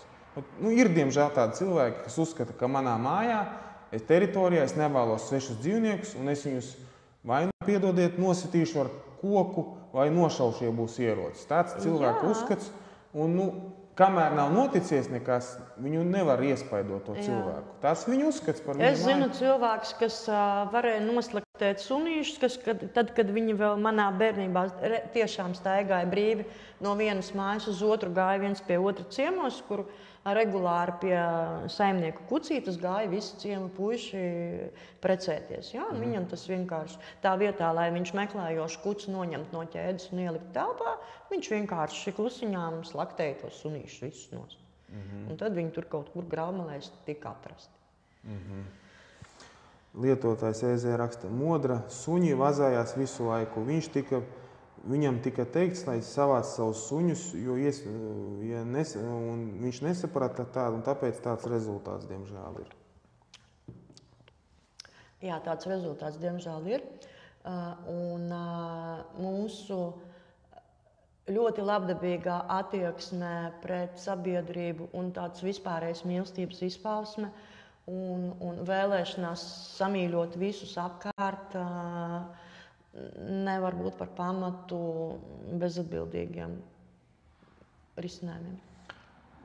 Tāpat Anita raksta, suņi mēdz izmukt, nevis klaiņot. Vainīgas ir abas puses. Mēs to arī jau, protams, mēs tieši par to arī runājam, ka vainīgas ir visas puses, visi, kas iekļuvuši šajā situācijā. Katrs no savas puses pielika savu pilienu. Tāds, jā, diemžēl, ir sots, kas staigā bez pavads. Tas ir drīzāk ne sots, tā ir cilvēka rīcība, ko izraisīja cita cilvēka rīcība. Jā, tas diemžēl. Tā ir ļoti asiņaina, slikta pieredze, kas varbūt kļūst par mācību, lai citreiz to izbēgtu, un iespējams, kad ar daudziem liks pārdomāt. Lietotājs eksorcists. Kādu jūs jautājumu jautājat, varat uzdot vēl vienreiz tagad, kā krās Jolanta atbild uz jautājumiem. Ķīnā ir aizliegts dzīvokļos turēt lielos suņus, tāpēc, ka tā ir dzīvnieku mocīšana. Jā, es jau teicu, ka ir dažādās pasaules valstīs ir dažādi administratīvie sektori, kuros principā ir aizliegts turēt mājdzīvniekus jau kādus. Kaut vai tas būtu kāmītis vai trusītis, jā, tāpēc, ka viņš ar savu dabisko dzīves procesu rada tādu vai citādu smaku, jā, un kas var citiem kaitēt. Un ļoti daudzās valstīs tieši ir aizliegts turēt suņus, tāpēc, ka viņiem nevar nodrošināt cilvēku dzīves teritorijā pietiekami labus apstākļus. Šeit divas dāmas saka tā, kad jums nepatīk Jorkšīras sunīši tikai tāpēc, ka viņi mazas šķirnes ir? Nē, man patīk Jorkšīras terjeri. Es kā šķirņu... Jūs vērtējāt kā kinoloģija eksperte? Ir mini Jorkšīras terjeri, kas šobrīd ir modes tendence. Vairākām šķirnēm, čivavām, Jorkšīriem, vēl dažām šķirnītēm, kur audzētāji tieši specializējas uz auguma samazināšanu, kas iziet ārpus šķirnes standartiem. Un šāda veida radītus dzīvniekus pārdod kā kaut ko ļoti ekskluzīvu. Tā ir patoloģija. Viņi nodara kaitējumu dzīvnieku veselībai un sekas varbūt neprognozējamas. Kā Solita, Jolanta neteica, ka viņai nepatīk dzīvnieki. Viņa vienkārši to, ka modes tendence ir tāda, ka tos dzīvniekus, viņi tā jau ir maziņi tie sunīši, viņus vēl cenšas samazināt un nopelnīt, un iespējams šķirnis samazinot mākslīgi rada viņiem iedzimtus defektus, veselības problēmas. Iedzimts kaitējums, jā. Viņiem slikti funkcionē gan vielmaiņa, gan... par nervu sistēmu vispār nerunāsim, jā, jo viņi ir ļoti tramīgi. Principā tie bija tādi svarīgākie jautājumi, ko cilvēki vēlējās uzzināt. Varat, Jolanta, pastāstīt, tātad jūs esat Jelgavnieci, mums ir tā suņu skola Sarbona Jelgavā Meju ceļā 2. Sakiet, lūdzu, kas pie jums var nākt un ko jūs cilvēkiem piedāvājat? Mēs mācam komunicēt ar suņiem, mācam viņus saprast. Tie, kas jau nāk pie mums uz nodarbībām, tie saprot, ka mēs nemācam suņiem sēdēt, gulēt, stāvēt. Viņi to visu prot. Bez mums. Mēs mācām saimniekus saprast suņu ķermeņa valodu. Mēs mācām saimniekiem prognozēt suņu nodomus un izveidot savstarpēju signālu saiti, ar kuru viņi viens ar otru var sazināties labi. Kad suns iemācās saimnieku dzirdēt, un saimnieks iemācās suni kontrolēt. Protams, visas sēdēšanas, gulēšanas un vispārējais, kas tur ietilpst, tas viss ir programmā iekšā, bet tā būtība ir tā, ka cilvēks ar savu dzīvnieku izstrādā signālu sistēmu, kurā viņi viens otru tātad izveido savu kopīgo valodu. Mēs neprotam runāt suņu valodā, suņi nerunā cilvēku valodā. Mēs ar žestiem un ķermeņa pozām iemācāmies viens otru saprast. Solot, jūs sapratāt, ja jūsu suņuks ir nervos, tad jūs nāciet uz nodarbībām. Varat sazināties ar Jolantu, varbūt viņa ieteiks Rīgā pie kāda kinologa vai uz skolu, kur iet, jūs iepazīsiet savu suni. Ļoti labi, spēcīgi kinologi un nav jāskrien no Rīgas uz Jelgavu. Rīgā ir ļoti daudz kinologu, pie kuriem griezties. Tā kā jums Solvitam vienkārši savu suni jāiet, ir jāpastrādā un jāizveido saikni. Runājot par bailīgiem un tramīgiem sunīšiem, kā jau iepriekš minēju, bailīgums bieži vien ir iedzimta lieta, ja? Viņu var mazliet nivelēt, mainot attiecību komunikāciju, bet ir jāsaprot, ka bailīgs sunītis vienmēr ir riska faktors, jo bailes ir neprognozējumās un pasīvās agresijas cēlonis. Viņa ir, respektīvi, kurā gadījumā, lai viņa varētu izprast to suni, vai varbūt tā viņš pārstāv darīt, ir jāaiziet vienkārši uz nodarbībām. Uz nodarbībām. Labs speciālists pateiks, kur ir problēma jūsu attiecībās, kāpēc viņš ir bailīgs, kā jūs varat suni nomierināt, kā jūs varat viņu relaksēt tajā brīdī, kad sunītis ir trenīgs, kā jūs varat viņu pārslēgt no uzbrukuma vai no aizstāvības, pārslēgt uz citu darbību. Sakiet, vēl jautājums. Vai jūs zināt par Jēkabpils gadījumu, kur kaimiņš nošāva kaimiņienē laikam arī suni viņas teritorijā? Es dzirdēju Facebookā, bet es noteikti šī notikuma nianses nezinu. Visticamākais tur, ja atbilst patiesībai, kad viņš nošāva suni, tad šim cilvēkam būs krimināla atbildība par to, ka viņš vienkārši bez jebkāda... Ja šis sunītis jau nav norakts un viņam bija iespēja veikt ekspertīzi un... Nē, tad tas viss ir jā. Jā, un izņemt lodi un kaut kā... Tur, cik es saprotu, notiek krimināla process. Ja es pareizi saprotu, tad tur pat bija tā, kad tajā teritorijā dzīvoja vai bija uz cilvēkam norobežotā teritorijā atradās mājā un viņš vienkārši kaimiņa suni par sētu nošāva.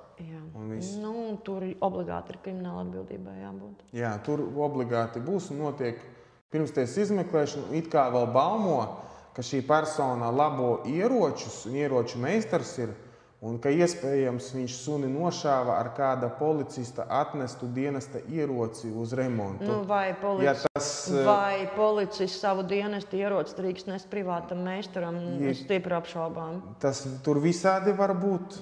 Neņemos komentēt. Ja tā izrādīsies patiesība, tur būs skandāls. Ieroču kontrole struktūrās ir pilnīgi citā līmenī. Jo tur it kā ļoti tajā reģionā plaši tas cilvēks pazīstams, pie viņai no dažādām malām vada ieročus remontēt. Jā, mums ir tomēr cilvēki, kam ir ieroči, tie paši medību ieroči, un varbūt kādam ir arī trofejas kaut kādi ieroči, un beigās arī ar traumatisko pistoli var nogalināt. Jā. Neveiksmīgi trāpot var nogalināt. Sakiet, Jolanta, jums šeit nodarbojās ar, cik saprotu, vīrs vada nodarbības ar lieliem pieaugušiem suņiem? Ar lieliem pieaugušiem suņiem mums ir dresūras laukums Keramikas teritorijā. Ozu Rafā, ja? Jā, tur mēs strādājam ar lielajiem suņiem. Šeit Meju ceļā nav? Vai ir arī? Nē, šeit zālē mēs strādājam tikai ar mazo šķirņu pārstāvjiem un ar maziem kucēniem, kuriem vēl nav atļauts iet publiskās vietās. Tad mēs individuāli šeit strādājam agrīno socializāciju. Cik maksā nodarbība pie jums? Lielajiem suņiem? Ja, tur ir atšķirība, vai tā ir grupā vai individuāla, no 10 līdz 20 eiro. Ja ir grupas nodarbība? Grupās ir, man liekas, 10 vai 15 eiro. Es pat šobrīd nemāku Arī pateikt. individuālā nodarbība? Individuālās nodarbības var maksāt līdz 20 eiro. Jā. 20, pieņemsim, 20 eiro individuālā grupu nodarbība, 10 vai 15 eiro. Jā, tajās robežās. Jā. Un vēl kaut kas, ko jūs piedāvājat cilvēkiem? Jā, mēs laiku pa laikam publicējam un gatavojam lekcijas. Lekcijas vienmēr taisam klātienē. Tad mēs tā varam sirsnīgi izrunāties un cilvēki nebaidās savu problēmu pateikt nelielā kolektīvā. Taisam lekcijas par suņu uzvedību, par komunikāciju, par suņa fizioloģiskajām vajadzībām, par ēdināšanu. Un laiku pa laikam es Facebookā publicēju, ka šādas lekcijas varētu būt. Paldies, Jolanta, ka veltījāt mums laiku. Tātad Jelgavnieki ir citi pilsētu iedzīvotāji, citi, kas mums skatās. Mēs pievienosim klāt linku Jolantas Facebook lapai vai suņu skolai, kur jūs varat sazināties. Ja vēlaties nākt gan ar savu pieaugušo mīluli vai mazo, izskoloties, iepazīties, izglītoties kinoloģijas jautājumos. Kaut vai tikai atnākt uz konsultāciju par to, ka mēs gribam kucēnu. Vai iegādāties sunīti. Mēs gribam iegādāties. Es vienmēr uzsveru, ka to, ko es stāstu lekcijās, būtu labi zināt pirms cilvēks nopērk kucēnu un tie, kas nāks lekcijām. Jā, ja mēs to būtu zinājuši, tad, kad mēs pirkām, jā. Tad, kamēr jūs vēl neesat paspējuši sakāpt uz visiem grābekļiem iespējamiem, atnāciet uz individuālu paziņu. Varbūt tas skan cīniski, bet tā kā iegādājieties automašīnu, izpētiet visu. Izpētiet, jā, mums uz kluba durvīm ir mans personīgais telefons. Lūdzu, ejot garām, pierakstiet, pazvaniet, nosarunāsim tikšanos, izrunāsim jautājumus par kucēnu iegādi, kādi jums būs klupšanas akmeņi, ar ko jums ir jārēķinās un ko vajadzētu ņemt vērā, braucot izvēlēties kucēnu. Ja gadījumā jūs esat no citas pilsētas, Jolantai ir plaša pazīstamība kinologu aprindās. Jā, ja esat Rīgā, es pateikšu, ar ko citās vietās Rīgā. Latvijā arī, jā? Rīgā, Jēkabpilī, Cēsīs, Liepājas pusē mazāk, bet arī tur mēs atradīsim. Jā. Daugavpilī, Jēkabpilī, tajā galā noteikti. Jo tad galvenais vēstījums ir jāsargā mīļuļi mums saviem pašiem. Sargājam no citiem, sargājam sabiedrību no savu mīluļu izpausmes un atceramies, ka nevienam mūsu suns nav jāmīl. Un jāved un jāskolo. Ja ir kaut kādas problēmas dzīvnieku uzvedībā, pie vetārsta vai skološana. Es jau teicu, ka ir cilvēki, kuriem ir kaut kāda iekšējā dabas tāda dzīsliņa, ka viņš māk ar savu suļu sarunāt un ka viņš nekad dzīvē nav gājis skolu un viņam viss ir kārtībā.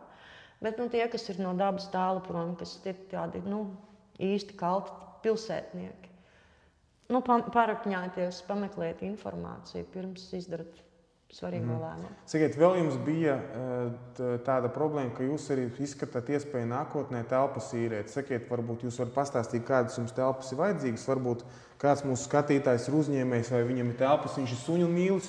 Varbūt mēs jums arī palīdzēsim šajā jautājumā. Jā, mēs noteikti gribētu lielāku treniņu zāli, tad mēs varētu piedāvāt arī apmācības telpās lielajiem suņiem, tad, kad ir ļoti slikti laika apstākļi, jo mēs šobrīd esam no tiem atkarīgi. Tātad mums vajadzētu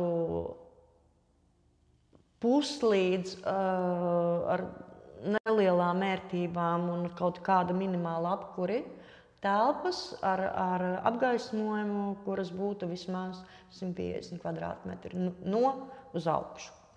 Jelgavas robežās vai varbūt kaut kur ārpus mazliet Jelgavas? Gribētos tomēr tuvāk Jelgavai, jo ir cilvēki, kas nāk uz nodarbībām ar kājām. Jā, un, protams, kas nevar atnākt, tie mēģina kaut kā atbraukt. Ja mums būtu šādas telpas pieejamas, mēs varētu mēģināt arī Jelgavā atgriezt izstāžu tradīcijas. Jā, un tā tad Jelgavā mums nenotiek, jā? Mums nav Jelgavā vietas, kur mēs varētu realizēt izstādi. Varbūt mēs varētu vienoties ar pilsētas domu kaut kur ārā. Bija Zocā kaķu izstāde, tur suņus nelaiž iekšā? Nē, kaķi tomēr nestaigā pa grīdu. Kaķis tomēr tur uz rokām, un par kaķiem varbūt arī. Es esmu dzirdējis, ka pat kultūras namā ir bijušas kaķi izstādes. Bet kaķi tur tiek turēti būros vai uz rokām, viņi nestaigā pa grīdu.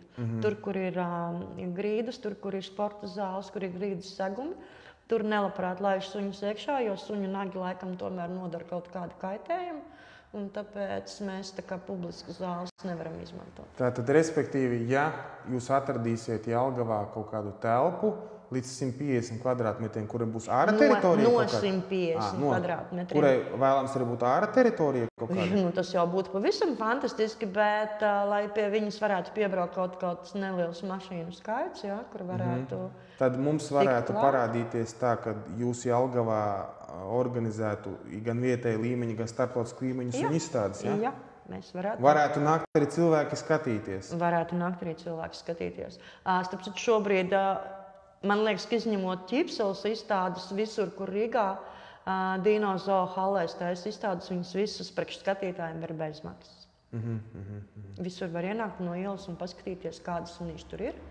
Parunāt ar suņu saimniekiem, pakonsultēties par iespējamo kaut kādu iegādi, painteresēties par kucēniem, ja ir tādi plāni. Tad, respektīvi, arī izstāžu laikā suņu mīļotāji vai potenciālais suņu, kas vēlas iegādāties sunīti, var atnākt apskatīties uz šķirnes mazuļiem, pieaugušiem suņiem, izprašņāt, uzzināt daudz informāciju, kas palīdzētu pieņemt pareizo lēmumu dzīvē. Tas būtu arī diezgan tāda veiksmīga sociālā funkcija, lai nenopirkt suni un neizmestu ārā pēc tam. Jā, tas būtu ļoti nožēlojami. Kaut gan tā dažreiz arī notiek un aiziet sunīši uz patversmēm, tāpēc, ka nevar kopīgi sadzīvot. Jā? Jā, labi, skaidrs. Paldies, Jolanta. Jums daudzas arī uzzināja jaunu, kas un kā. Paldies jums. Būs mums... Ceru, ka atbildēju uz jautājumiem, un ja kaut kas palika neatbildēts, un droši vien, ka var arī rakstīt, un es mēģināšu aizrakstīt. Būs video trailerīši, mēs pievienosim kontaktus. Mēs esam tikai par, lai cilvēki izglītojās un sargā savus mīluļus, skolo viņus, un jā, lai mēs arī esam tieši ilgi un dikti priecē acis. Mēs savu suņu skolu esam nosaukuši ar moto, kad suņi pilsētā. Tātad, lai